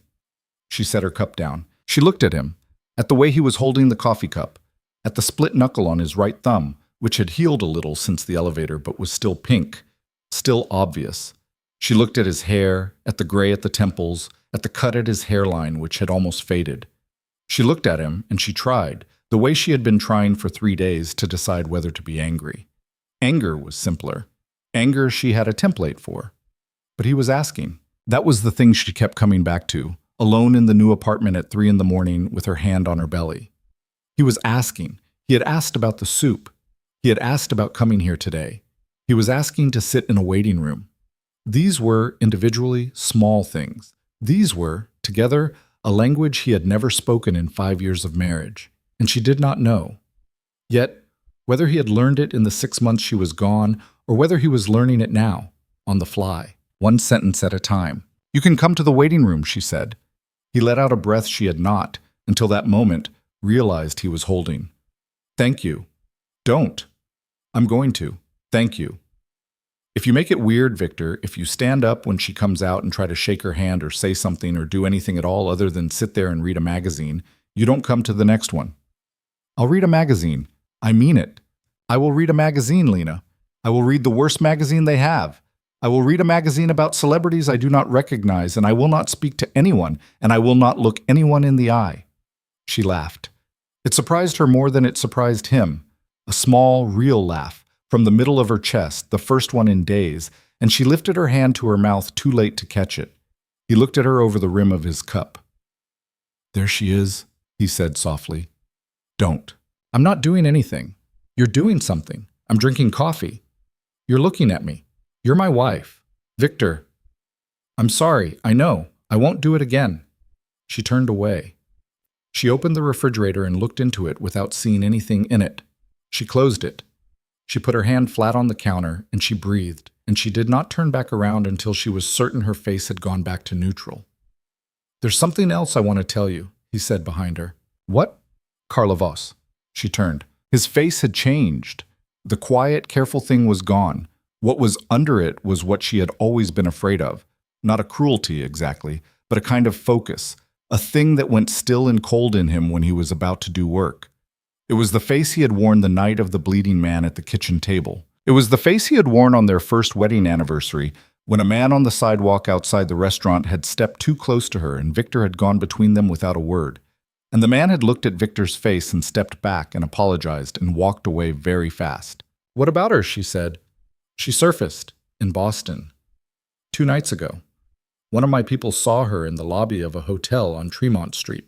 She was meeting with a man named Esteban Qureshi, who I know, who works with people I know. It means she's not hiding anymore. It means she thinks she's ready." "Ready for what?" "To take what she thinks is hers, which is everything." Lena put her hand on her belly. The small flutter was not there, not at the moment. They slept sometimes at odd hours. She had learned their rhythms without meaning to. "What does that mean for me?" she said. "For us." "It means she knows you're back." "How?" "I don't know yet. The Tuesday in the dining room was seen. I've been working on who saw it. The staff, a waiter, the hostess. Somebody talked. Somebody always talks. I'll find out who. But it's out there, Lena. It's been out there since Tuesday. She'd have heard by Wednesday night. She'd have moved on Thursday morning, which means she's been moving for 2 days, and the meeting in Boston is the first thing we've seen, and there is almost certainly a second thing we haven't." "Victor." "Yes." "What is the second thing?" "I don't know." "Guess." "I won't guess, not with you, not about this." "Guess, Victor." He looked at her. "She'll try to take you," he said. "Not kill you, take you. I'm the one she wants to hurt. You alive is worth more than you dead. You alive and pregnant is worth—" his jaw moved once, "is worth more than almost anything she has." Lena sat down. She had been standing by the counter and her knees simply went out from under her, and she sat down on the kitchen stool at the small counter, and she put both hands flat on the cool marble, and she breathed, in and out, the way she had practiced with Dr. Liu, the way the book said. "Lena, give me a minute." "Lena, give me a minute, Victor." He did not come to her. He stayed on the far side of the kitchen island, 3 feet away, with his coffee cup in his hands. He waited. She could feel him waiting. It should have made her angry, and it didn't, quite, because she could also feel that he was not waiting the way he used to wait. He was not waiting to manage her. He was just waiting for her to be able to hear the next sentence. There was a difference. She had not known before that there was a difference. "Okay," she said, after a long moment. "Okay. Can I tell you what I'm going to do?" "Yes." "I've put 2 people in the lobby. Not in uniform. They're a couple. They rent the studio on the 2nd floor. They'll be there when you come in, when you go out. They'll be at the deli on the corner when you go to the deli. If you go to see Meera, they'll be 2 tables away. If you go to Dr. Liu's, they'll be in the hallway. I'm not putting them on you like a leash. I am not going to... It's a leash, Victor. It's a leash. Yes, I'm sorry, I know. I am telling you about it instead of hiding it from you, which is not the same thing as not doing it, but it's what I can offer you right now. I'm telling you their names. Her name is Nadia. His name is Luca. They've worked for me a long time. They will not be friendly to you because that isn't their job, but they will also not be cold. If you want them to be different than they are, tell me, and I will tell them, and they will be different. Okay, the second thing, and this is the harder one. I want to move you to a house in the country, not Greenwich, somewhere north. I have a property in Columbia County, a farm. It's quiet. No one knows about it. Not the Mazzettis, not Reyes, not Voss. I bought it through a trust in someone else's name 3 years ago. It's never been in my name. It's never been on a list. No. Lena. No, Victor. You promised me. Not a house you control. Not something out of the city. I said a building with a doorman. I said my friends, my doctor, my life. This apartment was the compromise. Not the farm. I know what I promised. Then don't. I am telling you the position. You said don't lie to you. I am not lying to you. The position is that in this apartment I can protect you well. In the farm, I can protect you better. I'm telling you the truth about that because you asked me to tell you the truth. And then I'm telling you immediately after that the decision is yours, Lena. The decision is yours. I am not moving you. I am telling you what exists. She stared at him. I hate that you learned how to talk like this, she said. Like what? Like a grown man. Lena, I hate that I fought with you for 5 years to say one sentence like a grown man, and I leave. And I'm gone for 6 months, and now you're standing in my kitchen saying 4 in a row. I hate it. I hate that you could have, and you didn't, and now you can. He was very still. I know, he said. You know. Yes, I know. That's the thing Lena, that's the thing I have to live with. That you were here the whole time, that you were asking for something simple. And I was in a house in Greenwich with both hands free, and I did not do it. And you ran. And then I did it. I did it in a motel room in Trenton at 4 in the morning, 8 weeks after you left, sitting on the floor of a bathroom because I understood I was going to lose you if I didn't, and I had already lost you. I know. I know what it looks like, Lena. I know what it is. She looked at him. She did not know what to do with what he had just said. A year ago, she would have wept, because a year ago she would have been waiting that long to hear him say something like that, and the sound of it would have unbuilt her. Now, in the kitchen in East 63rd in the late morning light, with a zero balance at Dr. Liu's and tulips on the counter and the word Boston still sitting on the tile between them, she felt nothing like weeping. She felt tired and irritated, and against her will, a small mean fondness for him that she did not want to examine. I'm not going to the farm, she said. All right. I'm staying here with Nadia and Luca, and you're going to figure out Carla Voss, and you're going to tell me everything, every day, not after. Every day. Even if it's small. Every day. Say it back. Every day, Lena. Good. She picked up her coffee. It was cold. She drank it anyway. He came carefully around the island. Not all the way. He stopped at the corner of it, 6 feet from her, with the counter between them, and he set his cup down. I need to go, he said. There's a call. Okay? Tuesday, 10:30. I'll be in the lobby. I won't come up. You come down. Fine. Lena. Eat lunch. Victor. Please. Fine, I'll eat lunch. Go. He went. She stood in the kitchen after he left. She stood for a long time. She listened to the elevator descend. She heard, faintly, Gus's voice in the lobby and the sound of the street door opening and closing. She walked into the living room and looked down through the window at the sidewalk, and she watched Victor come out of the green awning and stand at the curb for a moment, looking up at her building. He could not see her. The angle was wrong, but he stood there a long moment anyway, his hands in his pockets, the wind moving his coat, and then a black car pulled up and he got in without looking back and was gone. She did not eat lunch. She slept instead. She slept on the couch in the living room under a blanket Meera had bought her 2 years ago for Christmas, and she dreamed for the first time in months of the house in Greenwich, of the upstairs hall in the late afternoon, and the way the light came in, and the two small silhouettes at the end of the hall that, when she woke up with her face wet and her hand on her belly, she understood had been her children. The weekend went quietly. On Saturday, Meera came over with groceries and a bottle of expensive non-alcoholic wine she had read about in a magazine, and the two of them sat on the floor of the living room and ate dumplings out of the bag. On Sunday, Lena worked. She had 3 manuscripts stacked on the corner of her desk, 2 technical journals, and a memoir by a woman who had been a corporate lawyer before she had started an organic dairy. And Lena sat in her new chair by her new window, and she worked through the dairy memoir for 6 straight hours with a blue pencil. And when she looked up, it was dark, and she had not thought about Victor or Carlavos or any of it for a whole afternoon. And she understood, sitting there with her hand cramped around the pencil, that this was what she had been fighting for. Not safety, exactly. A stretch of hours in which her own brain belonged to her. On Monday morning, Nadia came up. Lena had not met her yet. Victor had sent a text. If it's all right, Nadia will come up and introduce herself. Say no any time. And Lena had written back, okay. And at 10 on Monday, the buzzer rang and Gus's voice came up with a little extra warmth in it, because apparently Gus liked Nadia already. Mrs. Marsh, it's the lady from 2B. She says you're expecting her. Send her up. Nadia was maybe 30. She had dark hair pulled back in a low ponytail and a face that was not beautiful and not plain. An interesting face.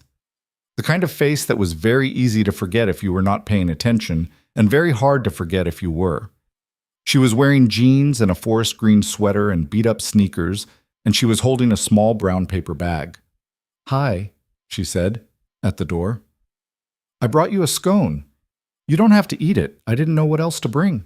Lena laughed. Come in, she said. Nadia came in. She set the scone on the kitchen counter.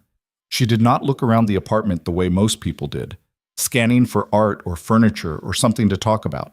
She looked at the windows and the door and the angles of the hallway and the back of the kitchen where the fire escape window was, and then she turned back to Lena with a small professional smile. Sorry, she said. Habit.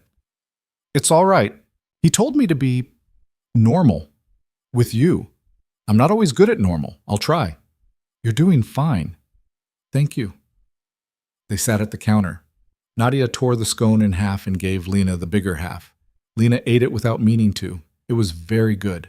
It had some kind of berry in it that was tart, not sweet, and Lena realized she had not eaten anything yet that day and had gotten to 10:30 on an empty stomach.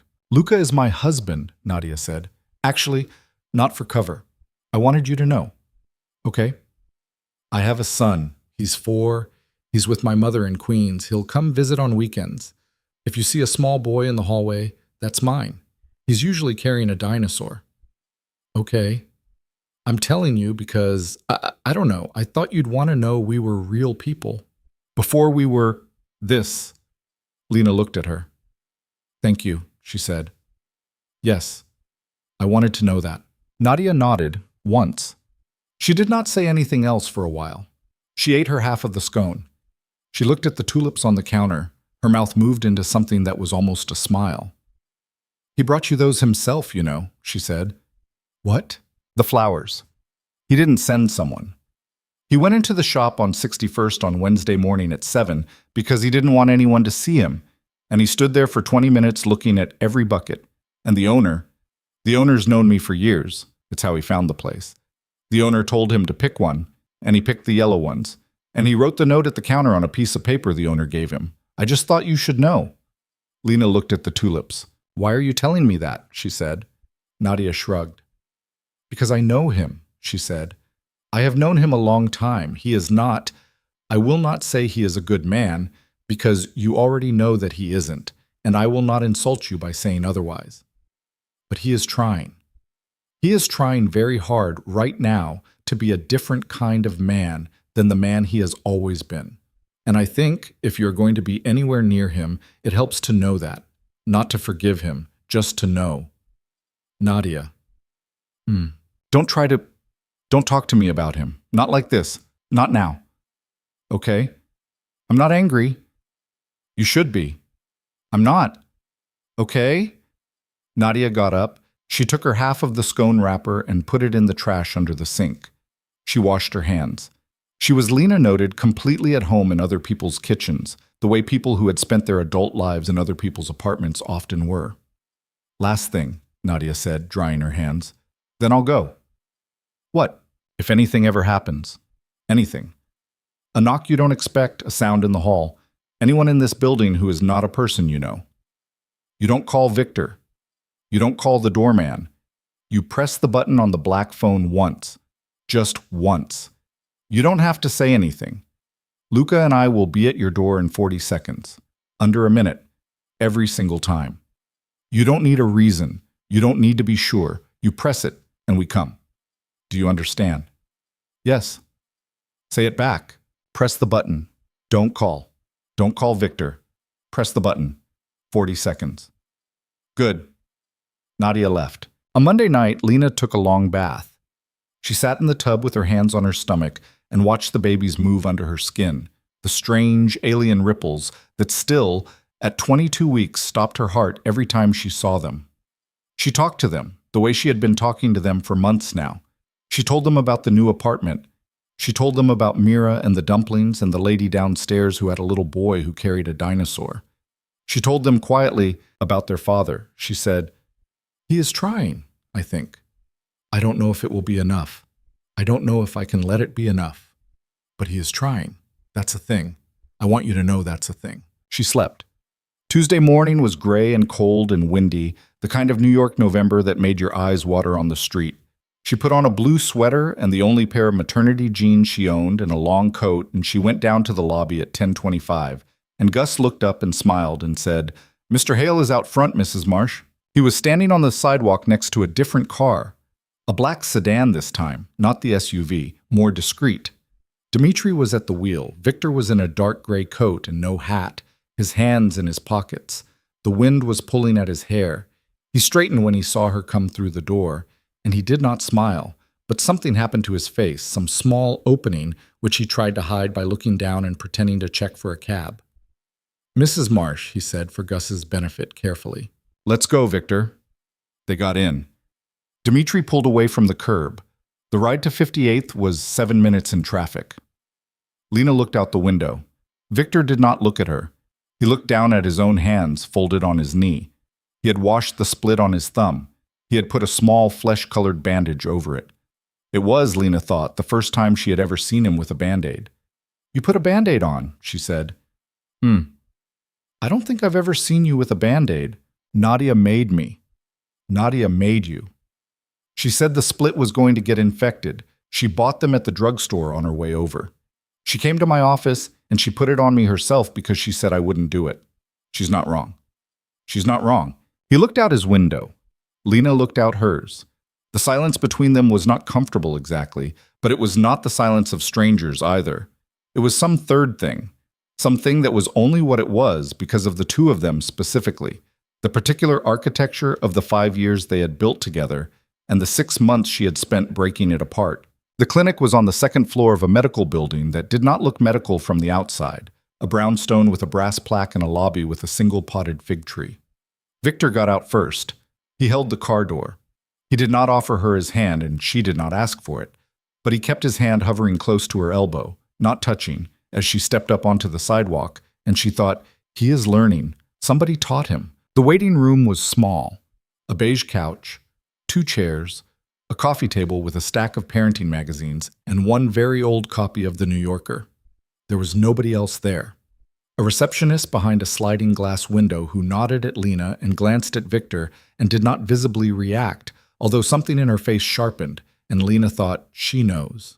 Or she's guessing. Whatever. It doesn't matter. "I'll sit right here," Victor said, lowering himself carefully onto one of the chairs. "I won't move. I promise."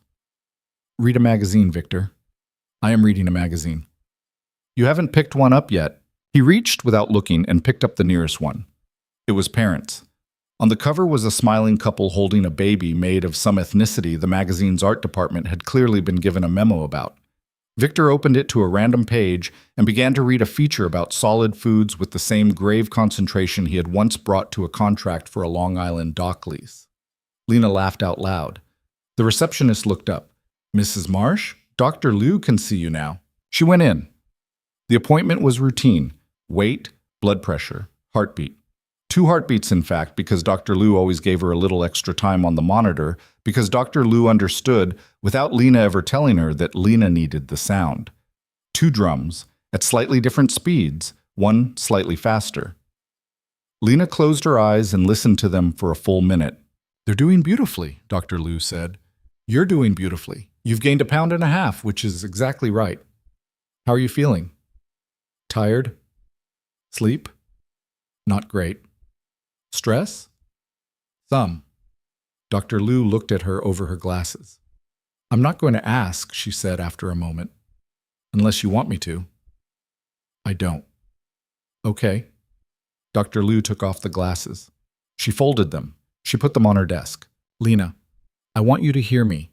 At this point in a twin pregnancy, stress is not just emotional. It has physical consequences. I'm asking you, as your doctor, not as your friend, to do whatever you have to do in the next 4 weeks to lower the temperature in your life. Whatever. I'm not telling you what that is. I'm telling you that I can see it on you. I can see it in your blood pressure. Do you understand?" "Yes." "Good." Dr. Liu stood up. She shook Lena's hand. Lena dressed. She walked out into the waiting room with her coat over her arm. Victor was still in the chair with the parents' magazine. He was on page 31. His eyes came up the second she stepped into the room, and he searched her face, and she gave him a small nod. "We're fine. Everything is fine." And his shoulders came down 1/4 inch, and he stood up, and he set the magazine back on the coffee table exactly where he had found it. They came down to the street together. Dmitri was across the block, double parked. The wind had picked up. The sky had gone darker, a low, heavy gray, and there was that particular smell in the air that meant snow was coming later, even if the forecast hadn't said so yet. "They're okay," Lena said as they crossed the sidewalk. She said they're beautiful.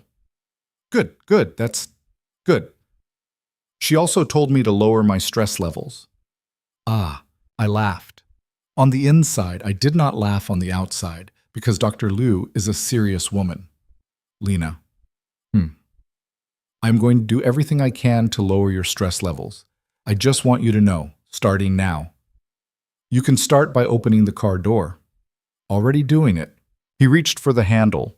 It was a dark green Volvo wagon that pulled out of the line of parked cars across the street. It pulled out too fast. Dmitri across the block saw it before Victor did. Lena heard his voice in her ear, very close and very sudden, although she did not remember seeing him cross the street, and later she would not remember how he had gotten there so fast. Dmitri saying, sharp and low, "Boss," and Victor's hand closing on her arm for the first time in 6 months, hard, pulling her back from the curb, and the Volvo braking across the sidewalk between her and the black sedan, its passenger door opening before it had fully stopped. A man in a dark jacket and a gray knit cap coming out of that passenger side with something in his hand that Lena could not at first identify and then understood, with a cold clarity she would remember for the rest of her life, was a length of black nylon webbing with a loop at the end of it. The kind of thing you would use to lift a heavy box or drag a grown woman into a car. Victor put his body between her and the man. He did not say anything. He did not reach into his coat.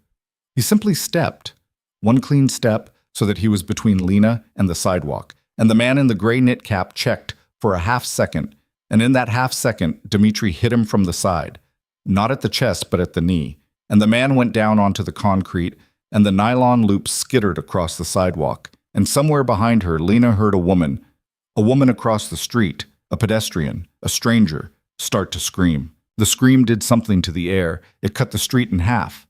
A man on the corner dropped the paper cup he was carrying, coffee spilling dark over the concrete, and a woman with a stroller turned her stroller around so fast one of the wheels jumped the curb, and for a second Lena could hear everything, every small thing, the scrape of the nylon loop on the sidewalk, the hard breathing of the man on the ground, the engine of the green Volvo idling, the click of a lighter somewhere far away.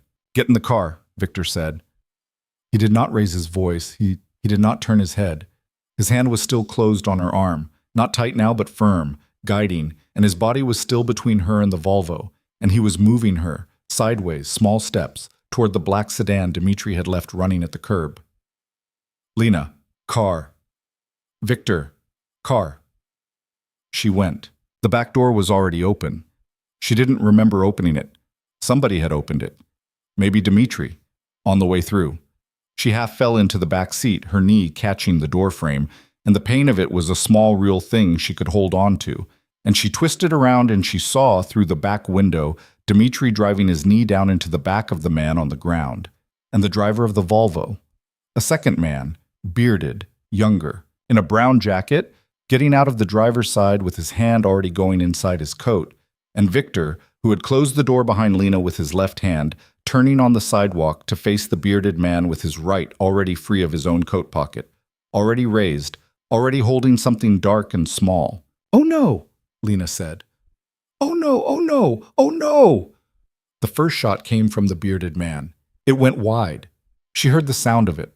Not a crack, like in movies, but a hard flat pop that seemed too small to be what it was. And she heard, a second after, a piece of stone come off the building behind Victor, a small chip flying into the air, and she understood in a detached way that the shot had missed Victor's head by maybe 18 inches. Victor fired twice. Both shots hit. The bearded man went down, sat down almost, against the side of the Volvo, one hand coming up to his chest, the other still inside his coat. He looked surprised. He looked, Lena thought, very young now that he was sitting down. Maybe 25. Maybe 23. He looked at Victor with a kind of puzzled offense, as if he had been promised this would go differently, and then his head tipped forward and he didn't move anymore. Dmitri had the first man face down on the sidewalk with a knee in the small of his back. He was talking into his coat, a radio, Lena realized, not a phone. In short, fast sentences she couldn't make out. Victor opened her car door. "Scoot over," he said. "Victor." "Scoot over, Lena." She scooted. He got in beside her, closed the door, said, "Dmitri, go," through the open window, and a second later Dmitri was in the driver's seat. Had left the first man with someone else. Some other body that had appeared out of nowhere. A man in a black coat Lena had not seen a second ago and did not remember ever seeing before. And the sedan pulled out into 58th with its tires barking against the wet pavement and was gone around the corner before the first police siren started up in the distance behind them. Victor put the gun away. He put it away carefully, with his right hand, thumbing something on the side of it first, and then sliding it back under his coat into the holster Lena had never in 5 years of marriage allowed herself to notice he was wearing. His hand was shaking. She saw it. He saw her see it. He put his hand flat on his knee to stop it. "Are you hurt?" he said. "No." "Look at me." "I'm not hurt, Victor." "Look at me, please." She looked at him. His face was wrong. It was a color she had never seen on him before, a chalky pale that made the cut at his hairline stand out pink. His eyes were too wide. His breathing was audible, short, quick breaths through his nose, and she realized, with a small dislocating shock, that Victor Hale, who had once, on their second anniversary, been grazed by a bullet across the outside of his thigh, and come home and asked her calmly for a clean shirt before he had asked her for a bandage, was in something close to shock. "I'm not hurt," she said again. "Victor, look at me. I'm not hurt. They didn't touch me." "The baby, the babies are fine. I'm fine. I hit my knee on the door, that's all." "Your knee?" "The door, Victor, just the door. It's going to be a bruise." He closed his eyes. He put his hand shaking against the side of her face. He did not hold her face. He just laid his palm there, on the curve of her cheek below her eye, and he left it there a moment, and then he took it away again. His hand had been cold from outside. She had not realized how cold until it was gone. "Dmitri," he said. "Boss." "Not the apartment." "No, boss." "Not 63rd, not Greenwich, the Long Island house." "Yes, boss." "Call ahead. Tell Carl. 2 people up front, 2 on the water side. The road blocked at the turn. I want the place closed by the time we get there." "Yes, boss." "And I want to know in an hour who those 2 men were." "Yes, boss." Lena was listening to all of this from what felt like a great distance. The adrenaline was coming down, in her, in little sick waves. Her hands were shaking. Her teeth were chattering in a way that seemed disconnected from temperature. She put her hand on her belly and she pressed, waiting, willing the small flutter to happen, and for a long, terrible second she felt nothing at all. Then the smaller one kicked, hard. Indignant. A strong, sharp jab low and to the left, as if to say, we're fine, why are you pressing so hard? Lena burst into tears. She had not cried like that in 6 months. She had been saving up. All the small crying she had not done in the motel in Albany, in the room in Newark, in the 3 a.m. kitchen on 47th Street, came out now, in the back of a black sedan on the FDR, in great wet shaking sobs, with her hand pressed flat against her stomach, and her face turned into the collar of her coat because she did not want to look at Victor while she did it. Victor didn't touch her. He stayed on his side of the seat. He did not reach for her. He did not say her name. He sat there with his hands folded in his lap and his wet slate eyes on her face, and he let her cry, and she understood. Even through the crying, even through the shaking, even through the smaller one kicking furiously against her palm, that this, too, was a thing he had learned. That a year ago he would have reached for her. That a year ago he would have pulled her against his chest and held her there, tight, too tight, making the crying about him, making the fixing about him. He sat 6 inches away from her and he did not move, and he let her have it. I'm sorry, he said, after a long time, when the crying had gone down to hiccups. Lena, I am so sorry. Don't. I'm going to. I'm sorry. I'm so sorry. I am going to make this stop. I swear to you, I'm going to make this stop. Victor, listen to me. Yes.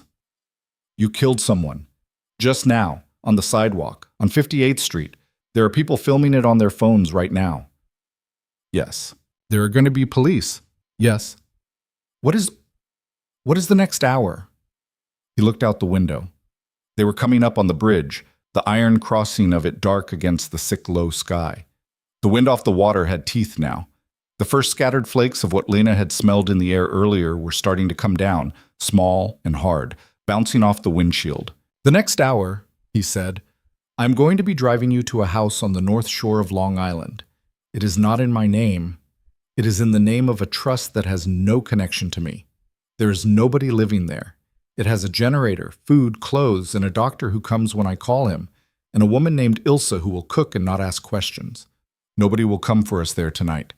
Tomorrow morning, a man named Peter Grasso is going to call me. Peter Grasso is an attorney I have known for 20 years. He has kept a written statement from me in a safe for the last 11 years. The statement is about a number of things I have done and a number of people I have done them with, and it is structured in a way that, if a certain kind of thing happens to me, ruins a number of men I no longer work with. Peter Grasso will call 3 people tomorrow morning on my behalf. Those 3 people will, within 6 hours, make it clear to the Manhattan DA's office that whatever happened on 58th Street this afternoon was a self-defense situation between bad men. There will be no press. There will be no charges. There will be a closed file on a desk that will sit there for 2 years and then be moved to storage. That is the next hour. That is the next week. I am telling you because you asked me to tell you the truth. Every day, even the ugly. This is ugly. This is what it looks like. I am telling you. Lena listened. She did not say anything for a long time. She watched the snow come down on the bridge. She watched the East River go gray-white below them, and the low stacks of queens going by on the other side, and she put her hand on her belly, over the smaller one, and she waited for her chest to stop shaking. Victor, she said finally, you are not going to protect me with that statement forever. No. At some point, somebody is going to stop being afraid of it. Yes, today it worked. Tomorrow it will still work. A year from now, it might not. I know. So what is your plan in a year? He was silent. Victor, I am working on that, Lena. Work faster. Yes. Work faster. Yes. She closed her eyes. She leaned her head back against the cool leather of the seat. The sedan moved onto the Long Island Expressway, and the traffic was light because it was early afternoon and the snow was starting in earnest now, and some part of her, some detached, wrung-out, practical part, was thinking, we are going to be at the house by 3. I can sleep there. I can sleep for an hour. Then I can think. Meera, she said suddenly, opening her eyes. I have to call Meera. She was going to meet me for lunch. She'll be... Oh God, she'll use my phone. I don't want to use your phone. Use yours. I have someone on her already. Lena turned her head. What? 5 minutes after I heard the shot, I told someone to put a person outside her office. A quiet person. Not to approach her. Just to be there, in case someone... Lena. In case someone else knew you saw her. I'm telling you because I asked you to tell me. Yes. She did not know what to do with the pulse of gratitude that moved through her then, clean and unwelcome. She pulled out her own phone instead. Her hand was still shaking, but it worked well enough to dial. Meera picked up on the first ring. Carter? Meera? Oh my God. Oh my God. Carter, I'm okay. Tell me you're okay. I'm okay. I'm in a car. I'm going somewhere safe. I can't tell you where. I will tell you later. I wanted you to hear my voice.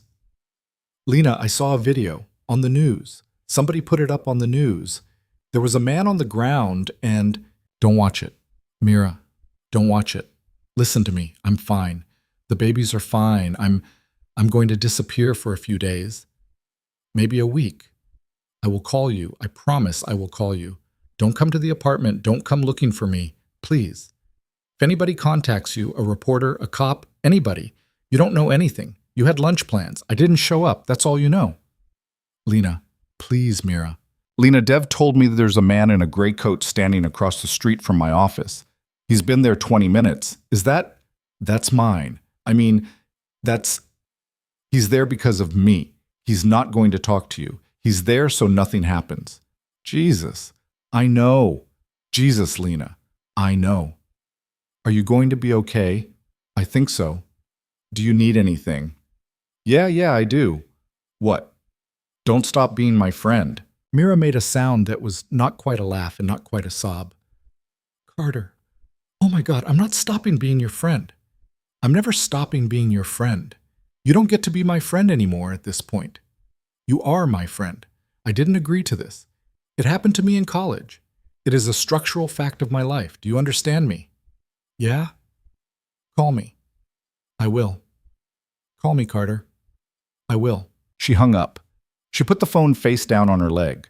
She looked out the window. The snow was thickening. The sedan had crossed into Nassau County. She could not remember when they had crossed into Nassau County. Your friend is a good person, Victor said quietly. Yes? I'm sorry that I have made her life harder today. Thank you for saying that. Lena. I need to ask you something. What? When we get to the house, there's going to be a doctor there already. I called him from the car. He is a friend. He will check you. He will check the babies. If anything at all feels wrong, if anything hurts, if you feel anything that is not how you felt this morning, you tell him, not me, him. Do you understand? You do not have to be polite. You do not have to worry about how it sounds. You tell him everything. I'm asking this because you are stubborn, and I love you, and I know you. She turned her head. He was looking at the back of the driver's seat, not at her. He had said it in the same even quiet voice he had said everything in. He had slid the sentence in between two other sentences, the way a man slips a check into a folded newspaper on a table so that the person across from him can pretend not to have seen it. I love you. It sat there between them on the leather seat. She did not respond to it. He did not look at her. The sedan moved through the snow, and the trees on either side of the expressway were going white at the edges, and Dmitri was driving very carefully, very slowly, at a speed that looked unconcerned but was, Lena understood, extremely specific. I'll tell him everything, she said after a while. Thank you. That was all. They did not say anything else until the exit. The house was on a cove. Long Island dropped away from the road, and there was a single lane of gravel with a split-rail fence on both sides, and then a small iron gate that opened for them without anyone visibly opening it. And then the gravel kept going through a stand of pines, black against the white ground. And at the end of the pines there was a low, gray shingled house with a wraparound porch, weathered almost the color of the sky. A woman came out onto the porch when the car pulled up. Middle-aged, broad, in a heavy wool cardigan and jeans, her hair in a braid. Ilsa, presumably. She did not smile, but she looked at Lena with a concentrated professional kindness that made Lena want to sit down immediately. A man was standing behind her, gray-haired, compact, with a doctor's bag at his feet. Victor got out. He came around. He opened Lena's door. He did offer his hand this time, and she took it, her own hand still not quite steady, and she let him help her out of the car. His palm was still cold. Her knee, where it had hit the door, was throbbing in a dull, persistent way that was not alarming, only uncomfortable. "Mrs. Hale," the doctor said at the porch steps. Lena, I'm Paul. I've known Victor since he was 11 years old. I am not going to ask you any questions you do not want to answer. I'm going to listen to your babies for a few minutes, check your blood pressure, check that knee, and then I'm going to make you eat something. In that order. Does that work? Yes. Good. Paul took her into a room off the hallway, a small sitting room with a low fire going in the grate, and he sat her in an armchair. He was quick and gentle. He put the wand on her belly, and she heard them again. The two drums, slightly different speeds, and the one on the left still slightly faster. And she closed her eyes and listened, and when she opened her eyes, Paul was watching her face, not the monitor, and he smiled. "Strong," he said, "both of them, undisturbed. You are stronger than you know, Lena. You have absorbed a great deal today, and they have not noticed. Please keep telling me that. I will tell you that every 5 minutes for the rest of the afternoon if it helps." He checked her blood pressure.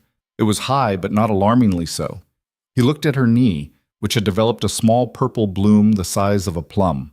He put something cold on it and wrapped it loosely and told her to keep her leg up for the rest of the night, and then he did exactly what he had said he would do. He took her into the kitchen, where Ilsa had put a bowl of thick beef stew on the counter and a glass of milk and a piece of dark bread with butter, and he sat with her while she ate, making small, undemanding conversation about the ferry schedule and whether the snow would stick, and Lena, to her own surprise, ate all of it. Victor was not in this kitchen. She could hear him, faintly, somewhere in the back of the house, on the phone. Not yelling, never yelling, that wasn't Victor, but speaking in the particular clipped pattern he used when he was giving orders to men who were going to be awake all night because of him. She finished the stew. Ilsa took the bowl. Paul stood up. "I'm going to stay through the morning," he said. "Not because I think anything will happen, because I would like to be here in case it doesn't. That's a very arrogant sentence, but I hope you will forgive it.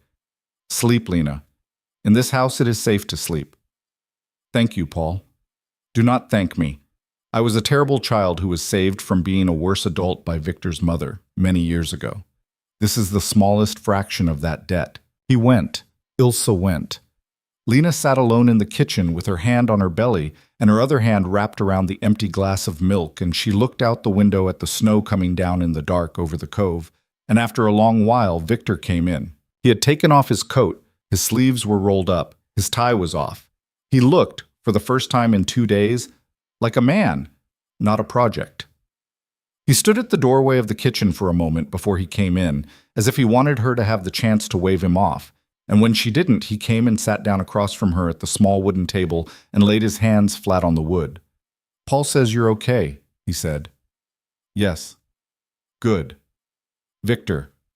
"You shot a man today." "Yes." "He's dead." "Yes." "On a sidewalk in broad daylight. In Manhattan." "Yes." "I want to ask you something and I want you to answer me honestly." "Yes." "Was he the first?" He looked at her. For a long time he did not say anything. He looked at his hands on the table. He looked at the grain of the wood. He looked briefly at the small dark window over the sink. And then he said very quietly, "No." "How many?" "Lena." "How many?" "4." "In your life?" "In my life. Including today." "Including today?" "The others?" "Yes." "All in self-defense." Two were self-defense. One was not self-defense. One was a man who had done something, who was going to keep doing it. And I made a decision. I am not going to pretend it was self-defense to you. I made a decision and I acted on it. And the fourth, today. Today was self-defense. Yes, you were there. You saw. I saw. Yes. She pressed her palm over her belly. The smaller one was quiet now, sleeping maybe, or the bigger one was lying over her and she could not feel the smaller one through. I don't know what to do with that, she said. I know. I don't know what to do with a man who has killed 3 people before today. I know, Lena. I don't know if I can. I don't know if this is. I know. You don't have to decide anything tonight. You don't have to decide anything this week. I am not asking you to decide anything. I am answering your question because you asked it. Why did you tell me? Because you asked. You could have lied. Yes. You've lied about smaller things. Yes. I have. Not lately, but yes. Why not lie now? He looked up. His eyes were tired in a way she hadn't seen before. Not 5 years of marriage tired. Not 6 months of looking for her tired. Some older tired under both of those. A tired that went all the way back, maybe, to an 11-year-old boy at a piano in a house in Bensonhurst. Because you are going to raise my children, he said, and I do not want them to have a father they can find out about one day. I want them to have a father they already know, whatever that father is, however small that father turns out to be in their eyes. I do not want a surprise, Lena. Not for them, not for you. I would rather you decide now that you cannot be in a room with me than find out in 10 years that you built a life with a man you did not actually know. I would rather lose you clean than lose you slow. That's why. She looked at him across the table. She thought about this house in Greenwich, about the morning of the bleeding man on the tile, and the way Victor had made the man tea, and the way Victor had looked up at her when she had come into the kitchen, and the way the look on his face had been not shame, not even embarrassment, but a small, tired readiness, as if he had known she would come down the stairs and see, and had been, in some corner of himself, waiting for it for years. She thought about the tulip bulbs. She thought about this courthouse in Greenwich. She thought about the letter under the door at 4 a.m, the one that had said, in his handwriting, I am not a good man. I think I could be a better one. I would like to try, with you, if you will have me. V. She had kept the letter. She had taken it with her when she ran. It was, at this moment, in a shoebox at the bottom of a closet in an apartment on West 47th Street that she was never going to set foot in again. Victor. Yes. I want to go to bed. All right. Not with you. I know. Ilsa has made up the bedroom at the back. The one with the water view. There's clothes in the dresser. Things you can sleep in. Paul is in the room next to yours. I'll be downstairs. All night? Yes. Don't come up. I won't. Don't come to the door. I won't. Victor. Thank you for the stew. He looked at her. His mouth did the small knot smile. Ilsa made the stew, Lena. I know, but thank you. She got up. Her knee held. She walked past him and out of the kitchen and up the narrow wooden stairs, one hand on the banister, and she did not look back at him sitting there at the table with his hands flat on the wood. The room at the back of the house was small and warm, a bed with a blue quilt, a window looking out over the dark cove where snow was still falling in thick, silent sheets, turning the water white at the edges. A low lamp on, a nightgown folded neatly on the pillow, not one of hers, but clean and cotton and soft. She changed. She slid into the bed. The sheets were cold at first, and then not. She lay on her back with her hand on her belly, and she listened to the wind coming off the water and the low creak of the old house around her, and she realized, slowly, that for the first time in 6 months, she was not afraid of falling asleep. Not because she was not in danger. She was in more danger tonight than she had been in any night of those 6 months. She knew that. She understood that 4 men, maybe 5, wanted her husband dead and would hurt her to get at him. She understood that she had watched a young man die on a sidewalk today. She understood that her knee hurt and her back hurt and her blood pressure was up and there was snow piling against the window and that somewhere downstairs her husband, the father of her children, the man who had shot twice on 58th Street without hesitating, was sitting in a kitchen with his sleeves rolled up and his hands flat on a table, learning, or pretending to learn, how to be something he had never been. She was not afraid of falling asleep because she was so tired it did not matter anymore whether she was safe. The smaller one kicked once, a small, soft, end-of-the-day kick. I know, she whispered. I know, baby. I know.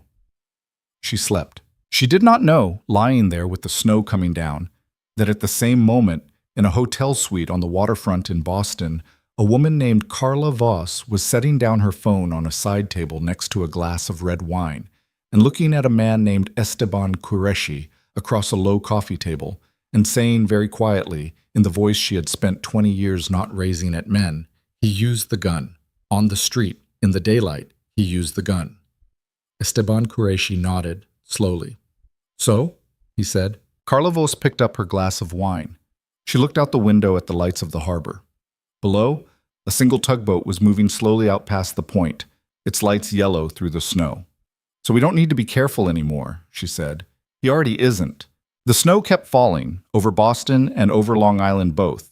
And in a small gray-shingled house above a cove, Lena Carter slept in a bed that was not hers, and a man sat at a table downstairs with his hands flat on the wood, and outside, somewhere past the pines, a car that did not belong to anyone's plan moved slowly along the county road with its headlights off, and passed the gate, and kept going, and turned around a mile later at a boat ramp where no one was looking, and came back. The car that came back down the county road with its headlights off did not make it to the gate. It did not, in fact, make it past the second cluster of pines a quarter mile before the gate, because Carl and a man named Bo were already in those pines, had been in them since 9, since before Lena had eaten her stew, in waxed canvas jackets the color of the bark, and they let the car ease past them on the gravel, the driver's side window half down, a man's gloved hand resting on the open sill, and then Carl stepped out from behind a trunk and put a flashlight on the driver's face. And the man behind the wheel did exactly what men in that situation almost always did, which was freeze for half a second too long. In that half second, Bo was at the passenger window. Carl did not shout. He never shouted. He just said, "Out, hands, slow," in the tired voice of a man who had said it too many times in his life.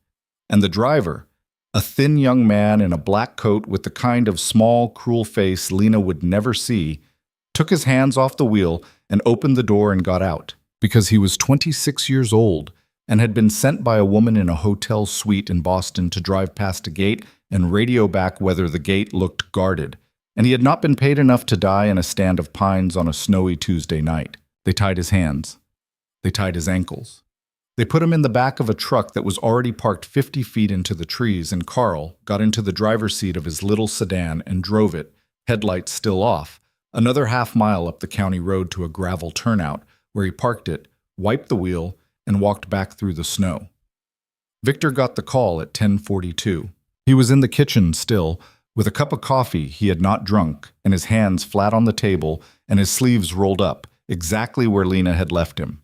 And his phone buzzed once on the wood, face down, and he picked it up without turning it over first, just the way Lena had once watched him pick up a phone at 3 in the morning in Greenwich and step out onto the porch without a word to take a call that she had in the morning, pretended she had not heard. "Yes," Carl's voice. Quiet. "One scout. On his own. Boston plates. He knows her name. He knows Paul's name. He knows the word cove. That's the word he was told to confirm. Nothing past that. Where is he? Back of the barn. Talking. Not yet. Would you like him to?" Victor was quiet a moment. He looked up at the low wooden beam across the kitchen ceiling.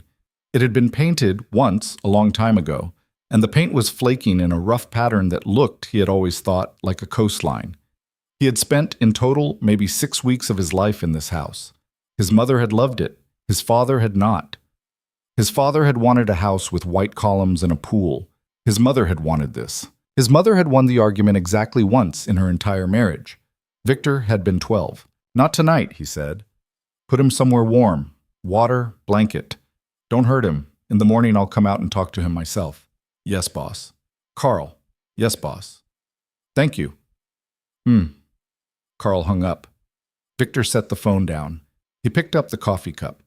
He drank the cup all the way down, cold, in 3 long swallows, and he set the cup in the sink. He turned off the kitchen light and went quietly to the foot of the stairs. He did not go up them. He had told her he would not, and he would not. He stood at the foot of the stairs in his stocking feet with his hand on the banister, and he listened to the old house settle around them in the cold. And he understood, for the first time in some long count of years, that a house could be a thing you were trying to deserve. He went back into the sitting room off the hall and he sat in the armchair where Paul had sat her earlier. The fire had burned low. He did not build it back up. He let it go to coals. He did not sleep. He sat in the dark with his hands folded and he watched the window and the snow coming down on the porch rail, and sometime around 3 he started, quietly, in his own head, to make a list. By the time the gray came up over the water, the list had 12 names on it. By the time Lena came down the stairs at 7:30, wrapped in a heavy cardigan somebody had left for her, and with her hair pulled back in a loose, low knot, the list had been turned into 2 phone calls. One to Peter Grasso in Manhattan, one to a man in Washington Victor had not spoken to in 3 years, and had promised himself for 3 years he would never speak to again. And the first of those 12 names had been, quietly, removed from the list. She found him in the kitchen. He was dressed, he had shaved, he had made coffee, not the decaf. He had pulled something real out of the back of Ilse's cupboard. The smell of it filled the room. He looked up when she came in and he did not smile exactly, but the thing under his face opened a little, the way a window opens a crack on a warm day. "Hi," he said. "Hi. Did you sleep?" "A lot, actually. The babies slept too. I think they like the sound of the water." "Good. Is there coffee for me?" "Decaf." Paul said no real. "Paul is a tyrant." "Yes." He poured her a cup. She sat at the small wooden table, the same table where she had eaten the stew, the same table where he had laid his hands flat and told her about the 3 dead men, and she wrapped her hands around the mug and she watched the steam come off it. "Victor." "Did something happen in the night?" He hesitated. "Yes," he said. "Tell me." He told her. He told her about the car, about the scout, about the barn and the water and the blanket and the fact that the man was, at this moment, eating a plate of scrambled eggs that Carl's wife had brought out from the gatehouse. He told her about Peter Grasso. He told her, in broad strokes, not by name, not by city, not by anything that would sit in her head and stay there, about the call he had made to Washington. "What did you ask the man in Washington for?" she said, when he had finished. "His help." "What kind of help?" "The kind where 3 names on a list become people other people are afraid of being seen with. The kind where Carla Vos cannot buy a plane ticket next week without a federal agent looking at the receipt. The kind I have not asked for in a long time, and that I promised myself I would never ask for again, because it comes with its own costs." "What are the costs?" "I will owe him a thing I do not know yet, for however long he decides, maybe 10 years, maybe more, probably more." "Victor." "I know." "You promised yourself." "Yes." "You broke the promise." "Yes." "Why?" He looked at her across the table. "Because the alternative was another sidewalk," he said. "And next time there would not be a Dimitri across the block, or the bullet would not go wide, or you would be the one on the sidewalk, or—" His mouth closed, opened again. "Or it would not be a sidewalk. It would be a hospital. It would be a delivery room. It would be the wrong kind of day, and I would rather owe a man in Washington for the rest of my life than have the wrong kind of day." She looked down into the coffee. "You can't pay for our lives with pieces of yourself forever, Victor." "I know. You say I know. You have said I know 6 times in the last 12 hours. I do not think you do, actually, know." "Tell me then. Tell me what I am missing." She looked up. "You cannot pay for our lives with pieces of yourself forever, because at some point there is no more of you, and at that point you will keep paying, because that is who you are, and you will take things from us to pay with, because we will be the only thing of value you still have access to. That is the shape of this, Victor. That is what it looks like, 5 years out, 10 years out. If you keep solving every problem in your world by picking up a phone and owing another man, that is the thing I cannot live with. Not the men on the sidewalk, not Carla Vos. The phone calls, the trades, the small quiet ways you hand yourself away to people I will never meet in rooms I will never see. That is the thing. He was quiet a long time. "All right," he said. "Then help me." "What?" "Help me. Lena, I don't know how to do it a different way. I was raised by men who did it this way. I have done it this way for 20 years. If there is a different way, I am telling you, honestly, I do not see it from where I am standing. Help me see it. She looked at him. This was the sentence she understood, that she had been waiting for 5 years. The actual sentence. Not I'll try in a courthouse.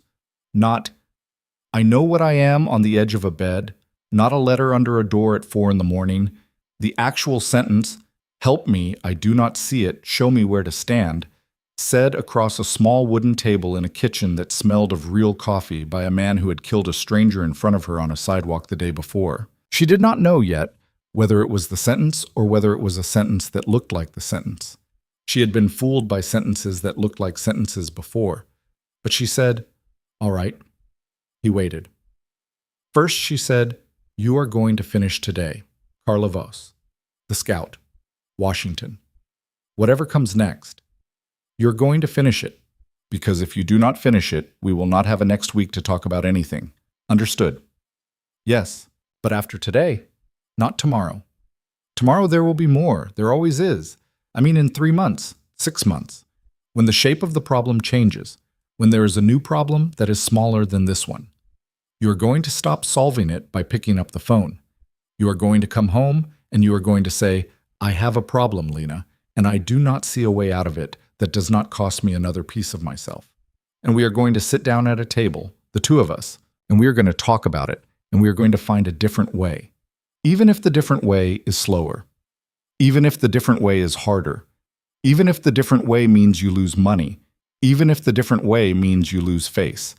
Even if the different way means a man you do not like walks away with something that was yours. We are going to do it that way. Not your way. Ours. Lena. I'm not finished. All right. Second, you are going to be out of the work. All of it. Not reduced.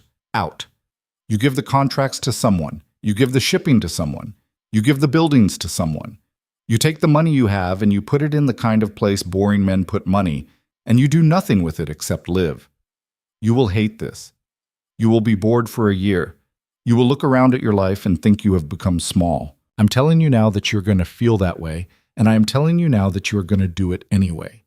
Because the only way our children grow up without picking up a phone the way their father picks up a phone is if their father at some point puts the phone down and never picks it up again. Yes. Third, you are going to see someone. He looked at her. Lena. A person, a doctor, not Paul, a different kind of doctor. You are going to sit in a chair across from a person once a week and you are going to talk to them about your father, about the piano, about the men you have killed, about me, about the babies, about whatever they ask you to talk about. I do not care who you see. I do not care how it works. I do not care how much it costs. You're going to do it because you cannot raise children if you are still, at 38, the 11-year-old boy your father made you, and I will not raise children with a man who is still that boy. You will go, every week, for however long it takes. All right, Victor, yes. You're saying yes very fast. I know. Do not say yes if you're going to be angry about it in a month. I'm going to be angry about it in a month. I'm telling you now. In a month, I'm going to be angry. In 6 months, I'm going to be more angry. I'm going to come home at some point and not speak to you for a whole evening because I have been to see this person and they said something I did not want to hear. I know this about myself. I'm telling you so you know it too. But I'm going to go, Lena. I'm going to go because you are right and because I would rather be angry at you for a year than lose you for the rest of my life. Chitbo bam iskishen. Good. Lena. Is that the list? That's the list. What about me? What about you? What do I get? She looked at him. You get us, she said. He looked down at his hands. His knuckle had come unscabbed overnight, a little. There was a thin line of dried blood across the Band-Aid Nadia had put on him 2 days ago. He did not answer her. He only nodded once without looking up, and she could see the muscle in his jaw moving. Eat something, she said after a moment. I ate. No, you didn't. Ilsa told me. Don't lie to me about eggs, Victor. That's stupid. Fine. He got up. He made himself a piece of toast. He ate it standing at the counter like a man who had not, in fact, eaten toast in a long time, and who was doing it clumsily. She watched him, And she thought about the man in the gray knit cap with the nylon loop. And she thought about the first shot going wide. And she thought about the way his hand had been shaking in the sedan. She thought about how all the stories she had ever heard about men like Victor were stories about men who did not shake. And she thought that maybe, there was some small margin of hope in a man whose hand shook. 2 days later, Peter Grasso called and said the thing about the DA's office had gone the way Victor had said it would go, which was to say, nowhere. No press, no charges, a name in a file on a desk. 3 days later, Dmitri picked up the bearded man's driver on a traffic stop in Queens, handed him to a detective at the 109th who owed someone in Washington a favor, and by Friday morning, the driver had given up a phone number in Boston. And by Friday night, the man in Washington had a team sitting on the hotel suite on the waterfront. And by Sunday morning, Carla Voss had walked out of that hotel into a federal arrest for wire fraud and tax evasion and a number of other things that had been in Peter Grasso's safe for 11 years. And she had gone quietly because Carla Voss, whatever else she was, had always understood arithmetic. Esteban Qureshi left the country on a small plane 2 hours before the arrest. He did not come back. The Mazzetti brothers took a meeting a week after Carla Voss's arrest with a man who represented Victor and did not look like he represented Victor. And they left the meeting with a number of small concessions written on a piece of paper that was burned in front of them in a glass ashtray. And they did not speak Victor's name again after that, except in private, in tones that were not the tones they had once used. Anton Reyes died in March of a stroke in a chair in his own living room at 74. Victor did not go to the funeral. Victor sent flowers and a note, and the note was read by Reyes's son, and the son folded it and put it in his pocket and understood what it meant. And the thing that had been between those two families for a generation closed that afternoon in a funeral home in Bay Ridge.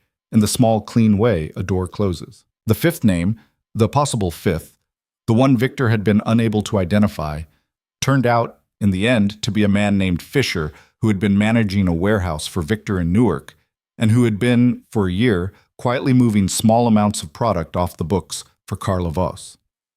When Carla Voss went down, Fisher had come to Victor's office on a Tuesday morning, unprompted. With a ledger and his resignation and an envelope of cash, he said he had been keeping to give back when he had the nerve. Victor had sat with him for an hour. Victor had not done to him what, a year before, Victor would have done to him. Victor had taken the ledger, taken the envelope, taken the resignation, and had told him to get on a bus. Fisher had gotten on a bus. Lena, when she heard the story, had sat at the kitchen table in the apartment on East 63rd for a long time without saying anything, and then she had stood up and walked over to where Victor was standing by the window, and she had put her hand flat on his chest over his heart, and she had left it there a minute, and then she had walked away without saying anything, and Victor had understood that he had been kissed. The twins came at the end of March. Early, but not alarmingly early. 36 weeks and 2 days. A girl first, the smaller one, the one Lena had been right about without evidence. A dark-haired, furious 7-pound baby who came into the world already screaming, as if she had some strong opinion about the whole business and intended to make sure everyone present understood it. And then, 9 minutes later, a boy, quieter, pinker, with his father's hands already, long-fingered. Dr. Lou was there. Paul was there. Victor was there. He stood at the head of the bed. He did not faint, although he came very close at the point where, for about 90 seconds, everything seemed to be going wrong with the boy's breathing, and Dr. Lou moved with a speed that did not allow for questions. And Victor's hand on Lena's was so tight it left a bruise she would find 2 days later. But the boy breathed.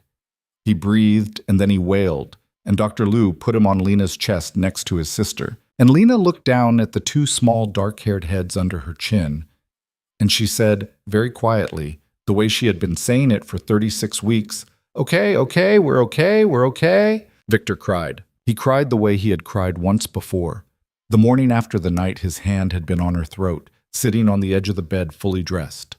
Silently, without moving, tears sliding into the collar of his shirt, and him not seeming to know they were there, Lena watched him over the small head of their daughter, and she reached up without saying anything, and she put her hand on his face. And he turned his face into her palm and closed his eyes and stayed there like that for a long moment. And she thought, this is who he is. This is who he was all along, underneath. This is the version of him I have been waiting for and he has been waiting for, and we may not have gotten to in time, but we got to. We got here. We are here. They named the girl Ada. They named the boy Samuel. She went back to work 6 weeks later. Not full-time. Nobody who has just had twins goes back to work full-time, and anyone who says they did is either lying or very rich. But she picked up the memoir about the dairy farmer again, and she finished it. And the memoir, when it came out a year later, was dedicated to my editor, who never once let me get away with a beautiful sentence that was not also a true one. And Lena read that dedication sitting on the floor of the living room with Ada asleep against her shoulder. And she cried, but only a little, because by then she had been using up her tears on other things and had grown careful with them. Victor got out of the work. It took longer than she had wanted. It took 18 months, not 6. There were contracts. There were men who had to be handed other men. There were long, slow conversations in unlit restaurants that Lena was never in the room for, but that he told her about after, at their kitchen table, in the voice of a man reporting to a partner. He sold 2 buildings. He gave one away. He took the money and he put it with a boring man in a boring firm in Midtown who would, for the next 40 years, make them a return that was smaller than what Victor could have made himself, and that would, for that reason, keep them alive. He went to see the doctor. He hated it. He told Lena 4 weeks in that he hated it. He told her 4 months in that he still hated it, but that he had stopped trying to make the doctor like him, which the doctor had noted out loud, and which had, in Victor's telling, been the worst moment of the entire process. He told her, a year in, that the doctor had asked him to describe his mother, and that he had not been able to do it, and that he had sat in the chair for 12 minutes in silence, and that the doctor had not filled the silence, and that at minute 13 he had said a sentence about his mother that he had not known was in him, and that after the session he had gone to a diner on Lexington and eaten a piece of coconut cream pie, alone, at the counter, and cried into it a little, and the woman behind the counter had not said anything, and he had left her a $40 tip. He did not go back to the phone. That was the thing. Over the first year, and the second year, and the third, there were problems. There were always problems. A man who had taken over one of the contracts started cutting corners. A dispute came up on a warehouse Victor had not quite successfully divested from. A reporter at a small magazine started asking questions that could, if they had been answered, have been very bad. Victor came home, every time, and he sat at the kitchen table, and he put his hands flat on the wood, and he said, "Lena, I have a problem, and I do not see a way out of it that does not cost me another piece of myself." And Lena would sit across from him, and she would pour him coffee, and they would talk about it. Sometimes the different way was slower. Sometimes it was harder. Sometimes the man he did not like did walk away with something that was his, and Victor would be short-tempered for a week and sleep badly and snap at Samuel once for knocking over a glass of water, and then sit on the floor of the kids' room for an hour at midnight, apologizing to a sleeping 4-year-old. But he did not pick up the phone, and slowly, not all at once, not cleanly, not in a way that made for a good story later, the shape of the world around them changed. The men in the black cars stopped coming down the street. The small black phone in Lena's drawer stopped being charged and then was unplugged, and then, one afternoon when Ada was 3, got dropped into the drawer of a desk at a secondhand store on the Upper East Side during a donation, where, presumably, it is still sitting, dead and anonymous, in a box somewhere. Nadia and Luca moved out of the second-floor studio on East 63rd when the twins were 2, because Lena had come down one morning and told them, standing in her bathrobe in the lobby with a coffee in her hand, "I want you to go live somewhere you chose, in an apartment that wasn't assigned to you. I want you to go be a family in a place that is yours. I want that for you more than I want you here. Please go." And Nadia had looked at her a long moment, and then she had said, "All right, Lena," and they had gone, and Lena missed them. Missed Nadia particularly, the careful sideways friendship they had built. But she understood later that she had given something away that day that she had needed to give away. And that was a different kind of giving than the kind Victor had spent his life doing. They moved eventually out of the city. Not to Greenwich. Greenwich had too many ghosts even after Victor sold the house. Someone else lived in it now, someone with 3 children and a yellow Labrador, and Lena had driven past it once, a year after the sale, and had not stopped the car, and had not cried, but had said out loud to herself, "Good, good. You live there now, it's yours," and had kept driving. They moved to a small town on the Hudson, an hour north. An old farmhouse, a dog, an anxious, mostly blind rescue who had attached himself to Samuel with the desperate fidelity of a dog who had understood finally that he had found his person. A vegetable garden Lena never quite got the hang of. A piano in the living room, which Victor did not play for the first 6 months they lived there. And then, one evening in late fall, with the kids in bed, sat down at and played a single slow, hesitant piece of something Lena did not recognize. And she had come into the doorway and leaned against the frame and not said anything. And Victor had not turned around. And when he was finished, he had sat on the bench a moment with his hands on the closed lid. And then he had gotten up and come to her and put his forehead against hers and said nothing. And they had stood like that a long time. There were hard days still. There were the days when he came home tight-shouldered from the city, from a meeting about something legal and small and boring, and she could see in the way he moved that he had come close to making a phone call and had not made it. And she would get him a glass of water and sit with him on the back porch while he cooled down. And she would not ask, and he would not say. And eventually, after an hour, he would exhale and his shoulders would drop, and he would say something ordinary about Samuel's baseball practice, and they would go in. There were the days when she looked at him across the breakfast table, and she thought about the young man sitting down against the side of the green Volvo with a surprised look on his face, and she thought, "You did that. You did that in front of me. You did that for me," and she did not know, for a whole morning, what to do with the feeling that came up with that thought. A feeling that had gratitude and horror tangled in it, and could not be taken apart. On those days she would go for a long walk by the river and come back, and she would not exactly forgive him. She had stopped thinking of it in those terms, somewhere along the way, but she would resume the work of loving him, which was a different and more grown-up thing. There were the days when Ada, who was shaping up at 6 to be a child with a temper and an opinion and very little tolerance for being told what to do, would slam a door hard enough to make the windows rattle, and Victor's face, for a split second, would go somewhere it did not normally go, and Lena would watch him see himself going there. And she would watch him pull himself back, and she would watch him go, slowly, calmly, and sit down outside Ada's door and talk to her through the wood about nothing in particular for 10 minutes until Ada opened the door, and she would think, "He is doing the work. He is doing the work in front of them. They will not grow up in a house of slammed doors that are never apologized for." That was the whole point.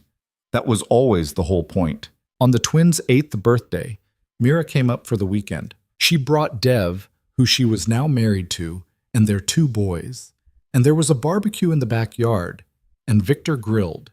He had become, in his 40s, a surprisingly patient and irritating griller, the kind of man who insisted on measuring the temperature of the coals. And there was a long trestle table set up on the grass with a blue checkered cloth on it, and there were too many children running in and out of the house with juice-stained mouths. And at one point, Meera came and stood next to Lena by the edge of the lawn, where Lena was pretending to watch the kids, but was really just looking out at the river. And Meera said quietly, "You okay, Carter?"